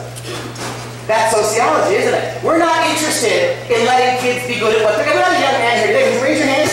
We got a young man here today, Seth, who had exactly that experience in Common Core math. They brought Common Core into your school, right? You were all set to start Algebra 2 because you could, but because you're doing Common Core, they stuck you back in Algebra 1, right? Because no kid is allowed to get ahead, right? This is what I love about these talks. Every talk I give, I got kids like Seth that come, I got moms and dads. I got moms and dads from places like Cuba and South Korea. They've emigrated here from China, and they always tell me the same thing. We came to this country to get away from this stuff. Your kids are not all the same kid. As Professor Milgram points out, that's what Common Core math is. The insistence that your kids will all be the same, because that's the only fair way, right? But what is that going to do to kids who can really do math? And so he pointed this out to me. This young woman is you can't make this up, she's a community organizer in the city of Chicago. And she's talking to a group of high school math teachers in Illinois about the fundamental premise of Common Core math. Here's what she says. The new Common Core, even if they said 3 times 4 was 11, if they were able to explain their reasoning and explain how they came up with their answer really in words and oral explanations, and they showed it in the picture but they just got the final number wrong, we're really more focusing on how and the way I mean, you think about that. And I get it. We always give credit to kids who get the wrong answer or else they get 0. I mean, I managed to squeak by with a C- on math because even though I got the wrong number, some sucker professor felt sorry for me and gave me some points for it. But this isn't that anymore. This is, we don't care about the right answer. What matters is that the process. The primary way that Common Core math is being taught to elementary school kids, the youngest kids, is to put them in groups of 2 and 3. Teachers do not teach math concepts anymore. They hand the kids math problems.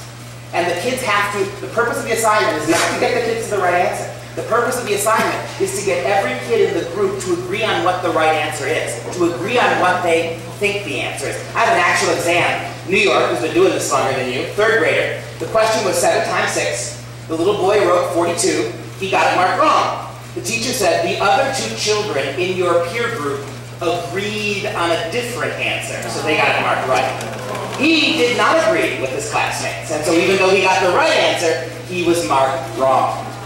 This is what Milgram says is social justice math, or you could also refer to it as communal math, right? And then there's this. We got another one Milgram points out. The woman in this video is a college, university math professor. and she can't help her 8-year-old daughter with her math homework. I've heard half a dozen of you, and before we even began tonight, tell me the same story, right? My daughter's bringing home math. I'm a CPA. I was a math major in high school. I can't help, in college, I can't help my kids with their math.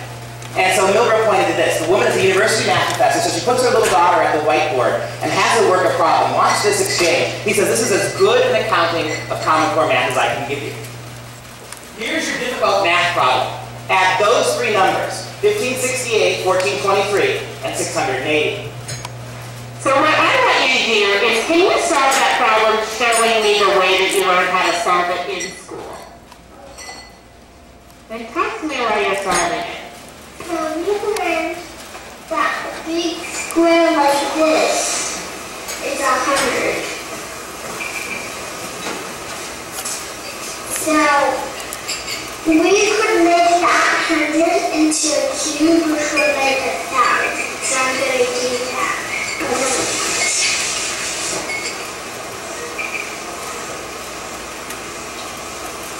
So a square is 100, a cube is 1,000. So let's just say that's 1,000. And now we still have to do 500. Could make that into 5 sheets. And you know nobody's adding anything yet. This is just what you have to do. And we have 60, which is just 1 to 10.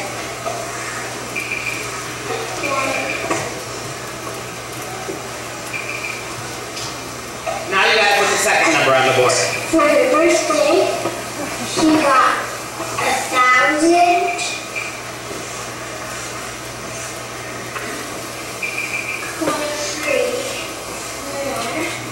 The dots represent 1. Okay. So now we have to add all of these together. So you could make 1,000. All of these together is 400. Now we need 600 more. So now I'm going to write the numbers down. So we have 1,000 plus, well, let's just say 3,000. Because we have 3,000 plus 1,000. So now we can erase all these sheets and hundreds and tens. Let's see. So we can just add, and that gives us a total of 3,763. Okay. So that's how many you just solved in about 8 minutes. Yeah. And that's what we're doing in school. But at home, I'm taught how to stack. And we're not allowed to do stacking in school. That's all we have to figure out. Common Core prohibits this. So I'm going to stack these numbers and see way If easy. you do this in Common Core, you get it wrong. You're not allowed to do that to figure out an answer. What are you thinking? You're looking at your problems. I got 2 different ones. So you got 2 different answers. What do you think happened? Maybe I counted wrong. Looks like you did the stacking correctly, and that took you about a minute. So I think I did something messed up on this sheet. What do you think happened?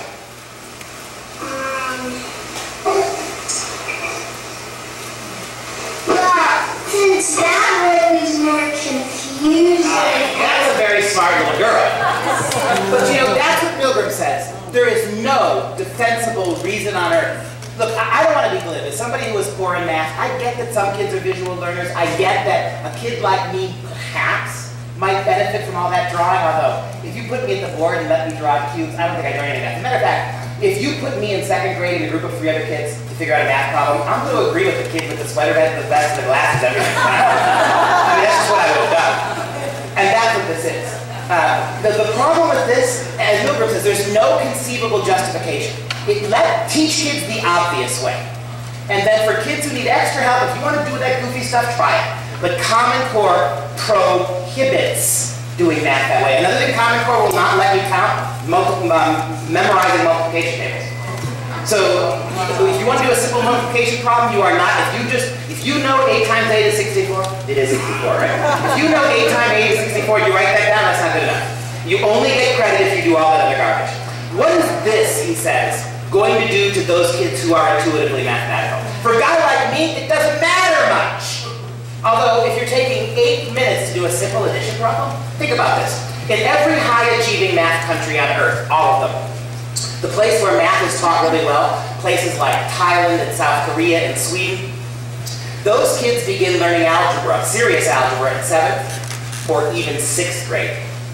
In No Child Left Behind America, our kids don't even start learning algebra until 8th grade. And under Common Core, as you're finding out, Seth, serious algebra is pushed now into high school.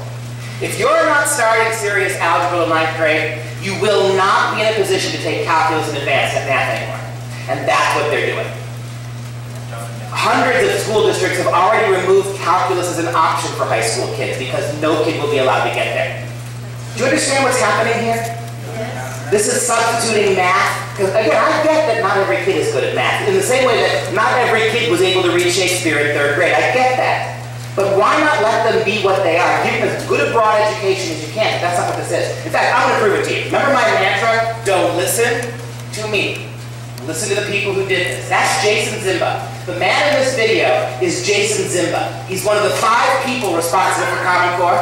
He is also the architect of the Common Core math. This is his baby. Now, he didn't make it up. A lot of it he took from different places. And he had some help. But he's the architect of Common Core math. In this shocking video, the guy who wrote the math standard is going to admit that it was never meant for STEM careers, and it was never even meant for math in a 4-year college. The woman interviewing him is Dr. Sandra Stotsky, and she gets him to admit on camera that it's not that kind of a math program. So listen to the short exchange here. I'm going to stop and start it a few times. I want you to get the gist of this. Here's Jason Zimba. The definition of college readiness, I think it's a fair critique that it's a minimal definition of college readiness. I think, Dr. Stotsky, your criticism of my program is a fair critique. This is a minimal definition of college readiness. The definition of college readiness, I think it's a fair critique that it's a minimal definition of college readiness. For some colleges. Well, for the colleges most kids go to, but not that most parents probably aspire, right? It's not for STEM, it's not for international. That's true. It's not only not for STEM, it's also not for selective colleges. Did you hear what he just said? It's not only not for STEM careers. In other words, your kid wants to be a scientist, an engineer, a mathematician. It's technology, not for that. Not only is it not for them, it's not for math at selective colleges. And he's going to use the example of UC Berkeley as a selective college. If you want to go to UC Berkeley, you better have pre-calculus, even if you don't want to be an engineer. But that's deceptive. Do you know what selective college means? It just means any college or university that has a standard in math. In other words, they all do. I won't stop at this time. And then I want you to pay close attention at the end, too.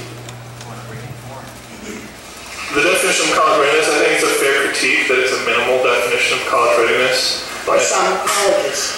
Well, for the colleges most kids go to, but not that most parents probably aspire, right? It's not for STEM, it's not for international. That's true. It's not only not for STEM, it's also not for selective colleges that, for example, UC Berkeley, even whether you're going to be an engineer or not, you better have pre-calculus to get out of UC Berkeley. Of our engineering colleges. And that's true. I think the 3rd pathway goes a lot towards that, but your issue is really broader than that. Oh, yes. So I just wanted to make sure that we got that I'm out. not just thinking of selective colleges. There's a much broader question here. That's right. It's both, I think. Okay, listen to this. In the sense of being clear about what this college readiness does and doesn't get you, and that's the big subject. But not to call something college ready when it only applies to a certain kind of college and a certain lower level of mathematical expertise that won't buy you far on the international market in most major disciplines of technology, economics, business, and so on. And all he can do is shake his head yes. That's it. You can watch, if you think I'm editing the video in a bad way, go call it up online, you can watch the whole thing. He looks worse in the whole video. All he can do is shake his head yes, and that's right. What I don't understand is why we're having this debate. It's shocking that 6 years into this, none of us know what it is, number one. Number two, there's no debate here. You don't need me. The people who did this tell you what they've done. So how do you defend this? How do you defend it, Common Core people? How do you make sense of this? It is dumbing down America. Well, one argument for the dumbing down of America hypothesis is a generation of American kids who can't create their own wealth, who can't become entrepreneurs. They're a generation that's going to require God. They're going to be a much more likely generation to surrender freedom for security. And tell me that hasn't been the case in this country over the last 4 or 5 generations, anyway, since the 1960s, right? But that's the guy, again, I just wanted to stress this to you, which is why I'm giving you all this information. It's nothing to do with me. You may hate my stupid Wisconsin galoshes, you may hate my bald head and my Grizzly Adams beard, but none of that really matters because the people who did this told you why they did it. This is not a debate, right? We're getting to the, I had to throw this one in. For a 7-year-old, a second grader, the question says, tell how to make 10 when adding 8 plus 5. The little boy says, you cannot make 10 with 8 plus 5. Good for him, but he gets the question mark wrong. And the teacher writes, yes, you can. Take 2 from 5 and add it to 8. 8 plus 2 equals 10, then add 3. Now, if you think about that long enough, it kind of makes sense. But it's no longer mathematics. This is word games. This is semantics. This is a Mad Lib. It's not a math problem anymore. That's what they're doing to math. And you understand why kids, particularly kids who are capable of math, are coming home in tears? Why CPA grandpas who try to help their kids with their math at 3rd and 4th grade are absolutely frustrated by this? As little because there's no reason for this. None whatsoever. This is a scam, is what it is. It is sacrificing your kids' innate ability to some perverted, twisted sense that every kid must be the same kid at all grade levels and there's no equality in this country. That, my friends, is the death of individualism. That's when quasi-big government liberal sentimentality becomes full-blooded fascism. Everyone will be the same for your own good, right? That's where we're headed with this stuff. And it's already doing that. I told you about the next generation science, didn't I? Well, how about this little clip to show you what they're doing to science? Short little clip on the science standards. Audrey Basie just wanted to get her bio homework on DNA done when she got to a question that stumped her. It reads, the sister of the mom above also had issues with finding out who the father of her baby was. She had the state take a blood test of potential fathers. Based on the information in this table, why was the baby taken away by the state after the test? As if that question isn't tacky enough, look at the potential fathers. Bartender, guy at the club, cab driver, or flight attendant. Father Larry Basie took one look at this piece of homework and flipped. What are they teaching? What is this? I couldn't come up with the words. I'm like, oh my God. It's teaching them that it's okay to not know who it is because you can have the state help you. And if they can't help you, they're going to take your child away. And it's not the way it is. Were you fired up? Oh, I was beyond fired up last night. But you know what that short interview misses is the real point. It was a biology question that employs mathematics. It's pure ratios, right? We used to do this with, remember we did it with bunnies when we were in biology, right? A bunny with pink eyes and a bunny with brown eyes. It was very simple. Why are they making it this way? And what nobody pointed out was the final purpose of the biology math answer was not a biology math point. After you do the math, tell us why the state took the baby away from the mother. This is, once again, the subordination of any real math, science, English reading, writing skills to larger sociological premises. The purpose is not the biology. The purpose is to come up with a government-sponsored view of who owns children, who gets to decide what children is, even what sex is. Did you notice attacking, right? This is a woman doesn't know who the father of her baby is. Here are the potential fathers, right? Guy at the club, flight attendant. What is that suggesting to sophomores in high school about sexual relationships? Mom, the whole thing, mom crossed out the assignment, sent it back and said, I'm not teaching my daughter this. All right, what does this have to do with biology? But every aspect of the curriculum does this. It subordinates any genuine knowledge to an overriding sociological agenda that rewrites the way your kids think about everything and rewrites them away from you. Drives a wedge between you and them. Sexualizes them at young ages when you try to keep them from that.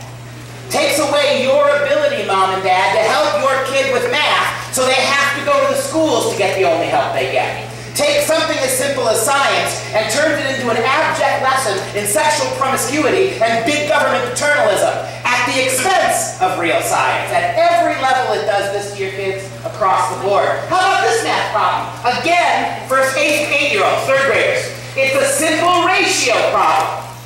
In this box, you've got, you pay $184 for 2 tickets to a concert. In this box, you got, I pay $266 for 3 tickets to the same concert. Your job is to figure out the percentage difference, right? And yet, that's not what the question asks. Work with a partner. Always with a partner, never with a teacher. Work with a partner. Write a ratio for each sentence. Compare the ratios. If they are equal, then your answer is, it is fair. If they are unequal, then your answer is, it is not fair. The whole purpose of this is a subtle, not so subtle critique of capitalism. It's not about figuring out ratios, deciding what the difference is. The final analysis is that fair or is it not? What is it their business if I want to pay $1,000 for a concert ticket? Fair and not fair are value judgments. They're not mathematical judgments. They're using math again to rewrite what they think about government, what they think about capitalism. Anywhere on the side here, it says, the title of the assignment, Math Practice 3, Justified Conclusions. I thought math was all about conclusions. It's not anymore. The conclusions don't matter until you justify them. Politically, sociologically, right?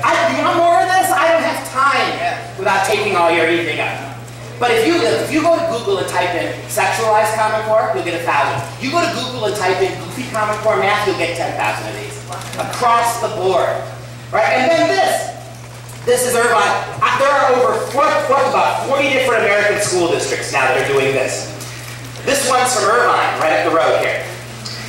We were here about 5 months ago. We did a talk in Irvine. I threw this up on the board. There were people from the Irvine school sitting there. Interestingly, 1 week after I spoke, this came off the website. Well, we got all the screen capture. So if you can't find it on the Irvine School District website anymore, the statement is down, but the policy hasn't changed. Right? So I'll send you all the screenshots so you can see it was actually there. And there are about 45 other schools districts that have done this. What happened? By the time kids in this school district were getting to 4th and 5th grade, they couldn't do any math in their heads. They couldn't add simple numbers, multiply simple numbers. Moms and dads freaked out. They started hiring tutors and having their kids work on math to try to get up to speed. School district freaked out. The school district warned moms and dads and then threatened them. Here's the exact thing that Irvine had on its website. The links on this page are intended to support the classroom instruction that your child receives from his teacher. It is not appropriate to go beyond the classroom instruction or to have your child use this site to work on math intended for use in subsequent grades. That's the warning. Here's the threat. Your child's math instruction and math placement will not change as a result of working ahead. This means that your child will continue to work in the grade level appropriate math regardless of any work that's done and turned into the teacher. In other words, your 3rd grader might be ready for geometry, your 5th grader might be ready for pre-calculus, but they're going to stay with kids their own age drawing stupid squares and circles until they get to the appropriate age. No one moves ahead, Seth. No one gets to step out. You're not an individual who may be better at one thing and worse than the other. Everyone's going to be the same. In other words, you've got American school districts threatening parents to not let their kids do any work other than their grade level appropriate work. American schools, because of Common Core, warning kids, under no circumstances should you seek to move ahead, because you're not going anywhere anyway. Under intense pressure, Irvine took the statement down, not the policy. This is necessary. You understand that for Common Core? If you've got a one-size-fits-all outcome-based standard, it's worse for them if your kids exceed the standard. You can always lower the standard and get more kids on board. But if you raise the standard, more kids fall off. They would rather have, that's why your tests are failing. Right now as you speak, your California kids and grandkids are taking tests they are guaranteed to fail. Because when they fail them, they adjust the And then they'll tell you when they've adjusted it down enough how every kid has made the standard now. That's not progress. And again, American schools threatening moms and dads to not let their kids move beyond their grade level. Absolutely stunning. Last thing here. Not surprisingly, places like New York, Florida, and Kentucky who've had 2 full years of the test, they've seen a lot more than you. This is Dr. Mary Calamia. She's a clinical psychiatrist and child development social worker in the state of New York. This is her testimony before the Senate Select hearing in New York State on the dangers of Common Core. If I'm right about this, you've heard developmentally inappropriate, as Milgram points out for the science and the math program. Little kids, you saw all that abstract stuff, right? You got an 8-year-old who's got, instead of using numbers, she's using circles, squares, right, cubes. Do you understand that for a kid that's 6, 7, 8 years old, their brains haven't developed yet to be that abstract? As Milgram points out, and many others, at the very lowest grades, you're asking kids to do things developmentally that they can't do. But with every subsequent grade, kids are doing less and less real math. Until by the time they graduate high school, they'll grade behind. As Jason Zimba just conceded, they're not ready for college. The whole thing is a scam. If I'm right about this, and everybody else is right about this, then this is going to start having a lot of trauma for kids, which Dr. Mary is going to explain. Good afternoon. I'm a licensed clinical social worker. I'm a psychotherapist. I work with parents, children, and I've got enough of my caseload as teachers also. My caseload represents about 20 different school districts in Suffolk County. In the fall of 2012, my phone started ringing. I started getting an inordinate number of referrals of students, a lot of honor students, 8th graders mostly, who were self-mutilating. They were cutting themselves with sharp objects, and they were burning themselves with cigarettes. My phone never stopped. And I didn't know why. I asked the kids, and all they kept saying was, "We can't take the pressure, it's too much." I also started getting a lot of elementary school students referred to me. They were refusing to go to school. They said they felt stupid and that school was too hard. They were throwing tantrums, begging to stay home, and upset to the point of vomiting. I was hearing from parents about kids bringing home homework they couldn't help them with. I was alarmed to hear that in some cases there were no textbooks for the parents to look at, and they had no idea what their children were learning. The teachers were reporting a staggering level of anxiety and depression, and that was when I first heard the term Common Core, and learned about the standards that we now say set the bar so high anyone can walk right under it. Everyone was talking about the tests, the tests. As the school year progressed and the tests loomed, my patients were increasing their self-mutilating behaviors. They were complaining of insomnia, panic attacks, loss of appetite, depressed mood, and in one case, suicidal thoughts that resulted in a 2-week hospital stay for an adolescent. We can't regulate biology. Young children cannot engage in the type of critical thinking that the Common Core calls for. That would require a fully developed prefrontal cortex, a part of the brain that is not fully functional until adulthood. The prefrontal cortex is responsible for critical thinking, rational decision-making, and abstract thought, all things that the Common Core requires prematurely. We give children pre-assessments, tell them to succeed, and then give them tests on material they haven't learned and tell them it's okay to fail. They cannot resolve that mixed message. Last spring, a 6-year-old encountered a multiplication sign on the NWEA first grade math exam and asked the teacher what it was. The teacher was not allowed to help him and told him to just do his best. From that point on, the student's test performance went downhill. He couldn't shake off the unfamiliar symbol and couldn't believe his teacher wouldn't help him.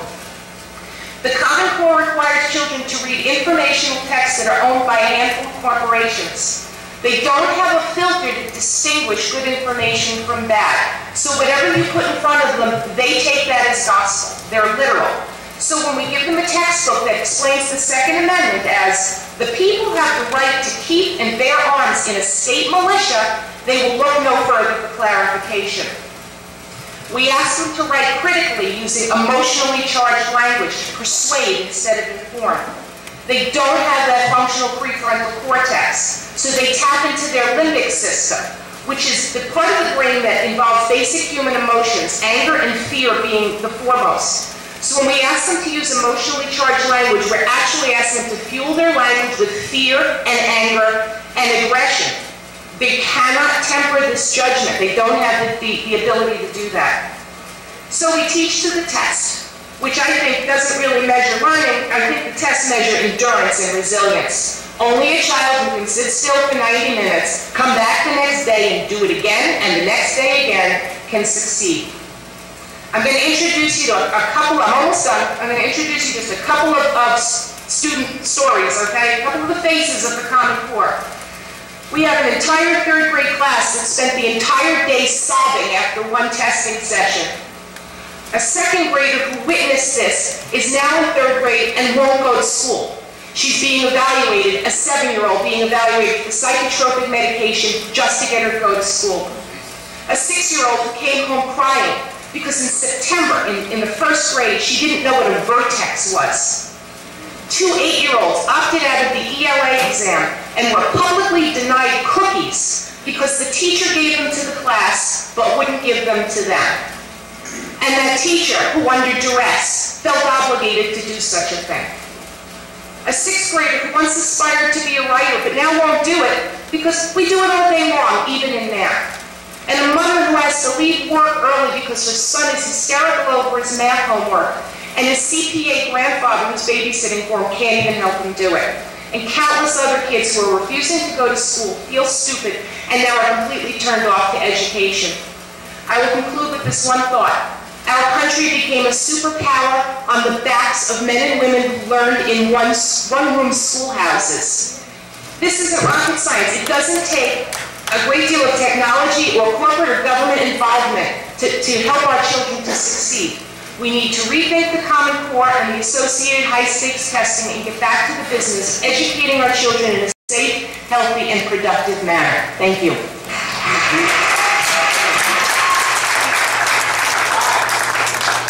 I saved this for the very end. This is the second part of the Common Core copyright. I held it from you. I've talked to over 24 lawyers about this now. This is not what you say. This is not standard boilerplate. Here's what the Common Core people wrote into their copyright. You keep being told this is just a benign, innocent set of standards. It's just to help our kids learn. If that's what this is, why did they include this clause? Here's what the language says. Limitations on liability. Under no circumstance shall the NGA Center or the CCSSO, individually or jointly, be liable for any direct, indirect, incidental, special, exemplary, consequential, or punitive damages, however caused, and on any legal theory of liability, whether for contract, tort, strict liability, or a combination thereof, arising in any way out of the use of the Common Core state standards, even if we were advised of the possibility of such risk and potential damage. Even if you tell us that our curriculum damages kids, even if you point out examples of how it hurts your children, you still can't sue us. You don't do this if you're writing a harmless set of standards. They know exactly what they're doing. They worked it into their copyright. This is not an accident. Now, I'm going to end by telling you something. 2 things first. Number 1, and we'll take some questions, and I may call some of these folks up here with me, because I'm not from your state. These are people, these groups that you see up here, they've been working really hard to help you in California. They may be able to give you more specific California advice than I can. But I'll tell you one thing you got to do. Opt your kids out of these tests. There's no legal reason your kids have to take them. No. It is true. The state of California is legally obligated to offer the exams. That's true. You don't have to take them, though. You understand that when you write a contract, the contract says California has to offer them. That does not require you to do anything. These tests are meaningless, utterly meaningless. As you saw from the Brookings Institute, they don't tell your teachers anything. Opt your kids out of them and watch how they screen. Because in your state, and a lot of other states, I know there's a fallacy bias about this, but the part of this is true. States are, not the federal government, states are pressuring local school districts. And if you don't get a certain percentage of your kids to take those tests, certain schools will lose money. That's what, look, your teachers aren't fools. They don't really care them. Your teachers know that there's nothing in these tests that's going to help them teach your kids. They know that. They're not fools. But they also know that the pressure they're getting from their principals, their superintendents, their administrators, because there's all sorts of state money that's tied to a number of kids taking these exams. It's a corrupt, rotten system. Opt your kids out. You're going to get some information how to do that coming up. But everything you've heard today, like I said, oh, I'm sorry, here's the website. If you want to email me, you can either come up and get a business card from me, or you write that down. You just simply say, please send me your slides, I'll send you the whole package, right? Free of charge. Because you need to verify what I'm telling you. That's the first thing. The second thing, I am now going to tell you for the first time tonight something that is exclusively my opinion. I've never heard anybody else say this. I'm taking credit for it. And I'm kind of proud of it. Here's what I think Common Core is. For the last 50 years, 40, 50 years, your kids have been learning their ABCs and 1, 2, 3s. But as they've been learning them, they've been subtly and not so subtly pushed politically left. Your kids' curriculum has been radicalized. For the last 40, I don't think it's even deniable. Your kids are being moved and molded and shaped. And as a university professor, you're exactly right. The colleges are worse. Having said that, the ABCs and the 1, 2, 3s have always come more or less before the indoctrination. For the first time now, Common Core represents that moment in American education where the indoctrination now matters more than the actual pedagogy. Where the ABCs and the 1, 2, 3s, you can see what this junk is, right? It matters less. We're not even really worried about teaching your kids anymore. Jason Zimba told you. We're not even interested in preparing your kids for college level math. Now we're interested across the board, first and foremost, in the sociology. That's why your superintendent, that's why your Department of Education person, Arnie Duncan, the chief educational officer of the country, is a sociologist. That's why the people who wrote Common Core really didn't have any educational experience. They don't really care about education. This whole thing from top to bottom it's a radical transformation using state schools now to pull you away from your parents, kids away from their parents, to assert their privacy about what your kids learn about sex and when they're going to learn it. How young. I spent no time talking to you about the data mining. I got 4 dozen slides on that, taking another hour. I didn't spend 1 minute talking about all the other agencies and groups who are working with people like Pearson to sexualize the curriculum and the textbooks you're getting in your kids. I got all that information. Have me come back and give you that talk some other time. We just scratched the surface here. But I do thank you very much. It's been a long, I thank you very much for listening. You gotta go, but anyone wants to stick around, we'll answer some questions. Thank you very much.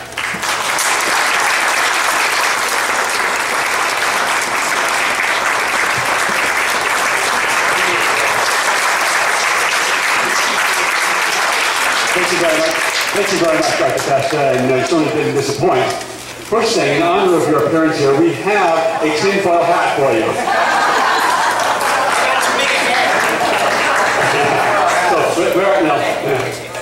Now, in terms of anybody has any questions, let's do this. We have one good microphone here. Why don't you come forward, state your question, and then I'll give the microphone to Dr. Repeat the question, and then relate it to Dr. Pesta. So, if you have a question, come forward. State your question to the door. All right. State your question, don't repeat the question.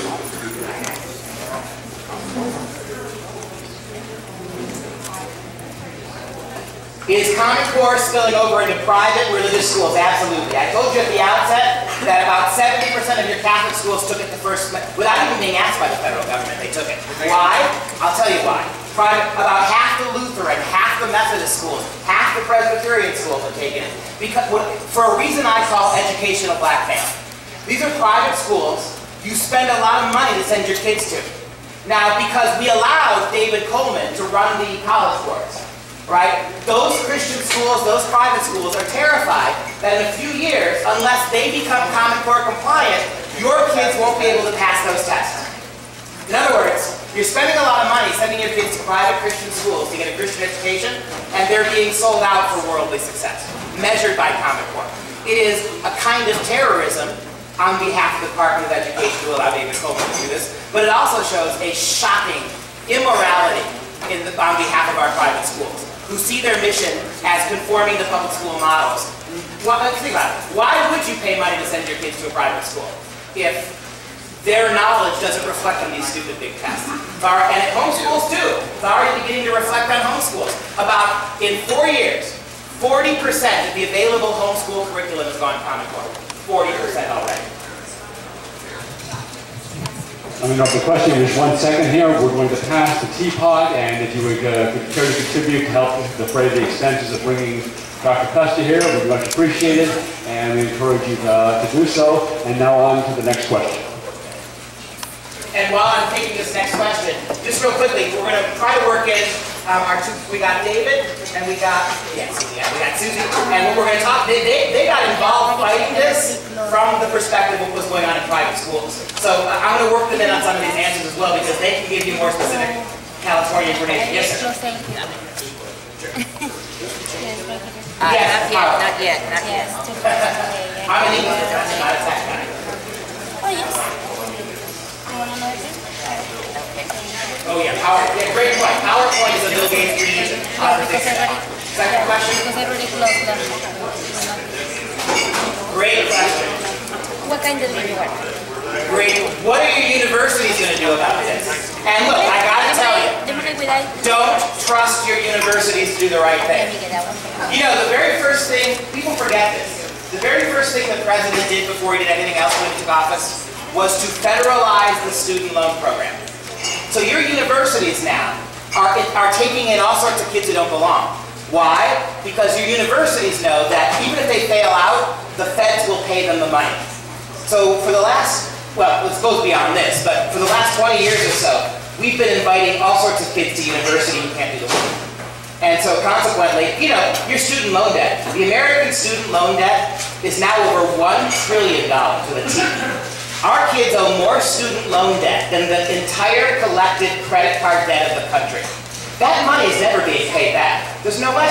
And I'll tell you, you want to know who very well likely will be the next president of the United States?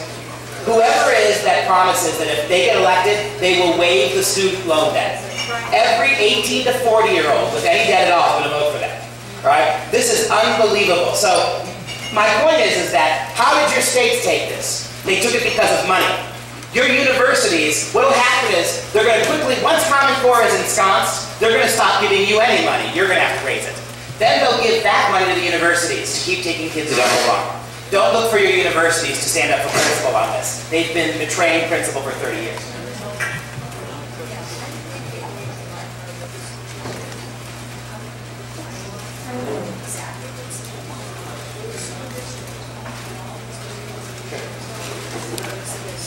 Okay, great question from the lady. She's going to go to her school board, school districts, and talk to them about all of this. She wants to have a dialogue with them. What are the best ways to go about dealing with them? And I want to bring in people who've been dealing with this in California a lot longer than me. This is Susie and Dave.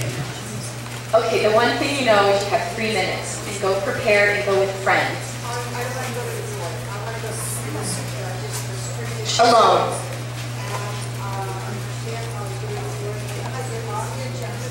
Yes.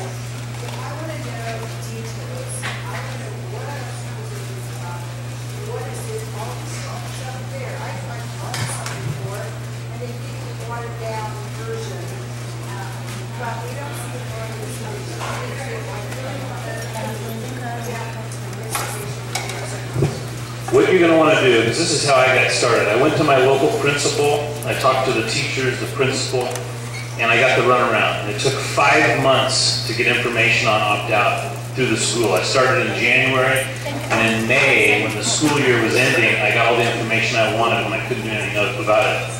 So what I would tell you to do, and everyone else here to do, get some of our pamphlets which have facts in them that will arm you with the ability to go into those meetings and refute what they're going to tell you when you ask the question. So, for example, the fallacy of the 95%. We've got an article right here, which when you go in and you talk about opting out of the test, they'll tell you, well, please don't opt out of the test because we're going to lose our funding if we don't get 95% threshold. What this proves right here is there's not a single school district in America that has lost a single penny from the children opting out of any school assessment testing. So you can hand that to them or you can refute them right to your face. So you have to get informed when you go into these, either the school board meetings, PTA meetings, or if you go to talk at the Board of Education level of the district. So we have information on our website, but ultimately gather as much information as you can and go in armed, because they're not going to give you any information to help you. They're going to give you only rhetoric ultimately to get you to go away. And on a national level, just one more time, that's Susie Kahn and that's David Whitley. They're with this group. Long after I leave California, they'll be here, and they're fighting the good fight here with a bunch of other groups. But nationally, they're exactly right. I just want to reiterate and go a little bit further. You are assuming you have a good faith partner. You're assuming that by talking to a superintendent or a principal, you're going to have a good faith conversation. You're not. They are, and I mean this, your principals can't get rid of this. Your superintendents can't get rid of it. This is state-led. The state took it, which means the superintendents have all been told, you just shut up and do it, or we'll get somebody in here who can. The superintendents and tell the principals, you either get everybody compliant, or we'll get rid of you and get somebody who can. So don't assume when you go to talk to your schools that you're going to get honest answers, you're going to get evasion. You're not going to get a dialogue, they're going to nod, and whatever they have to do to get you out of the office. But they're not going to listen to you, right? So in my estimation, there's very little impact to be made arguing with school administrators. Their jobs are on the line. They're not going to choose you over their job. You've got to go to the way to fight this, unfortunately, the only real way to fight this is, well, opting out, but also your state legislators. Look, can I ask you a question? It doesn't matter. When you guys have school board meetings in relatively conservative places like this, when you have school board elections, what percentage of your population turns out to vote? 7%? Unless you get some moms and dads who are willing to get on school boards, it's over. You got to get involved. You got to get candidates, vet them, make sure they're going to support anti-Common Core measures if they get elected. You got to get on school boards or elect people to school boards who are going to stand up to this. The federal government's not going to help you. Your state of California isn't going to help you. Your school administrators can't help you. You're going to have to win the battle locally. And look, you may not be able to change California, but you can change your school districts, right? Your individual school districts can opt out of Common Core. They can, and there is no penalty legally allowed by the state for doing so. It happened in Wisconsin. We had little Germantown, Wisconsin, became the first district in Wisconsin to opt out. What did they do? The moms and dads went to the school board, 5-member school board, they all wanted Common Core. The next election, they voted for the moms and for them on. Common Core is now gone from Germantown. And there's nothing the state of Wisconsin can do to punish them. That's simple. But you can be an enclave, right? Fix your community. And if enough small school districts begin to do it, the whole thing will eventually collapse of its own ignorance anyway. But that's your only option, I think. Is what? They want to dumb down, they want to sexualize, they want to educate. What is the end game of Common Core, I hope I made that clear, is control. Right? Control. Not even indoctrination. The whole purpose of indoctrinating kids is so you can control them. Right? The purpose of all of this is control. If you give me one word, and one word only to define what Common Core is, that word is statism. It is convincing your kids they belong to the state. Convincing your kids that whatever they have is theirs by virtue of a gift from the state. That your loyalties are not to the family, not to the religious tradition, but to the state. That's what this is. Control is the end game. As I already said, you mentioned dumbing down. You dumb down kids. You dumb down kids so that they can't take care of themselves. You give that control to the state. You sexualize kids, so you divorce them from the Judeo-Christian morality they grew up with, so you can control them. Everything you mention is a way of seeking power and control, away from you, away from even the state of California, and to the federal government. That's what this is. It's all statism. And I use the word statism rather than socialism or fascism Because statism is a word that includes all of them. Fascists, Marxists, socialists, anybody who argues that the state is the major entity, the only entity, anybody who wants to say, and that's a lot of your Republicans, like Jeb Bush and Chris Christie, who want to cede control. How about this H.R. 5, this big bill that's being pushed in the Congress? Presented by 2 Republicans, including Lamar Alexander, H.R. 5 would basically transfer all power for state educational decisions to the federal government. And it's 2 Republicans in Congress pushing it. It got fought back.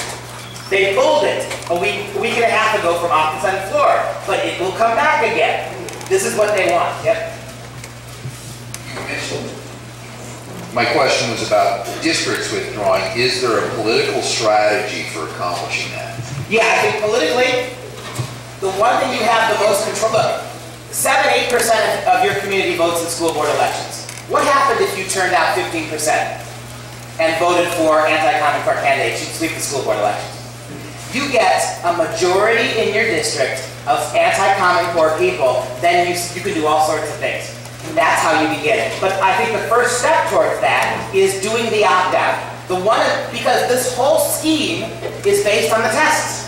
The entire control mechanism at the federal level is the tests. The tests don't tell you anything. Opt out of them. They'll bully your kids and threaten your kids, but legally they can't do a thing to your kids.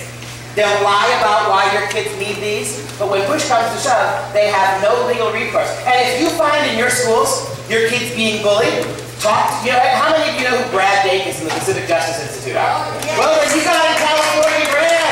You got an organization here that will do the legal work for you if you're getting blowback from the illegality of this.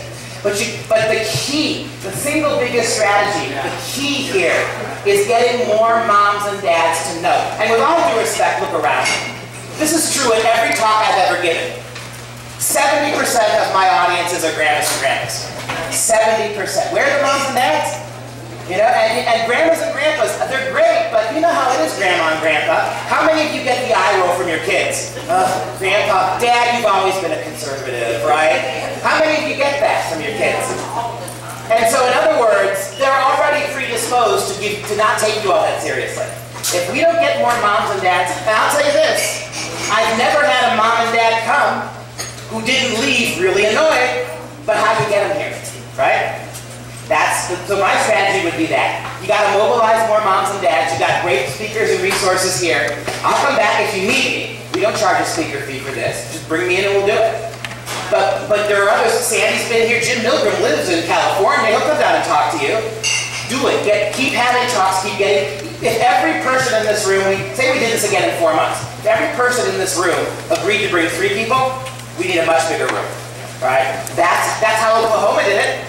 Oklahoma pulled out on that very plan, although, now keep in mind, Oklahoma is the only state in the union where President Obama didn't win a county in either 2012 or 2008, right? But there's no reason you guys can't do that here. All right.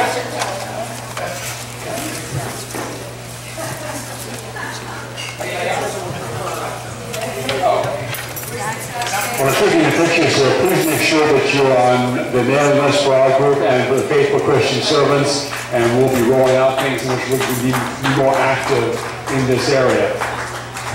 We have more questions. Real quick, I wanted to add to the question about districts opting out of Common Core. Jonah Buchanan, who's the chairperson of the Education Committee in Sacramento, has stated that no district can opt out of Common Core, that it's led by the state and it's run by the state, and districts do not have that autonomy to opt out. And in our question with the Orange County Board of Education, we've been told the exact same thing, that while we can work to defund it at the local level, that there's no provision at the district or the county level to opt out of the Common Core. So we need to do this at the state level while remaining vigilant at the local level.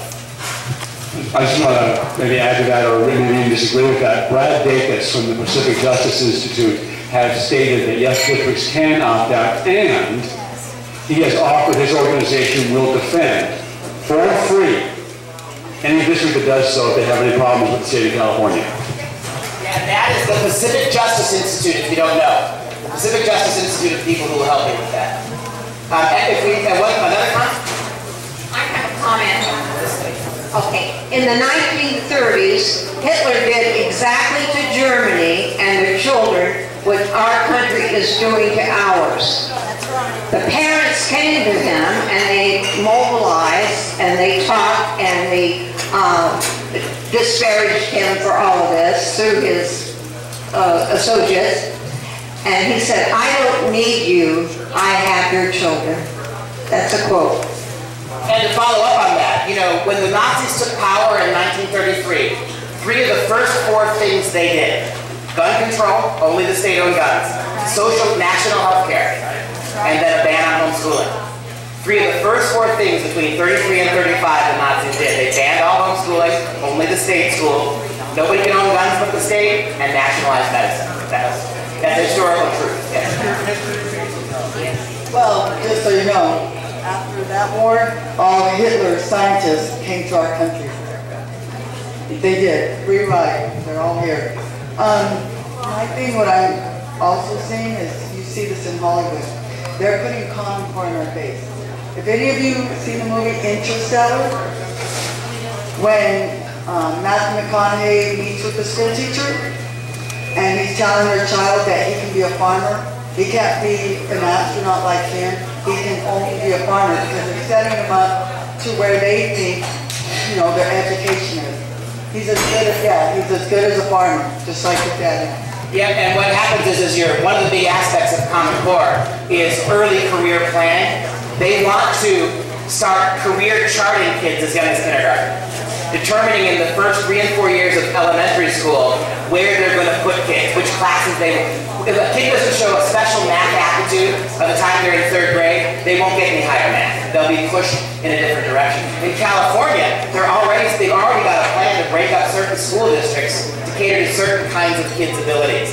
So kids won't even be getting the same education. Kids who don't early enough to demonstrate a certain facility in certain subject areas will be funneled into other kinds of schools. And look, how many of us knew what we wanted to do when we were 7 or 8 or 10 years old? Right? It's a dangerous precedent.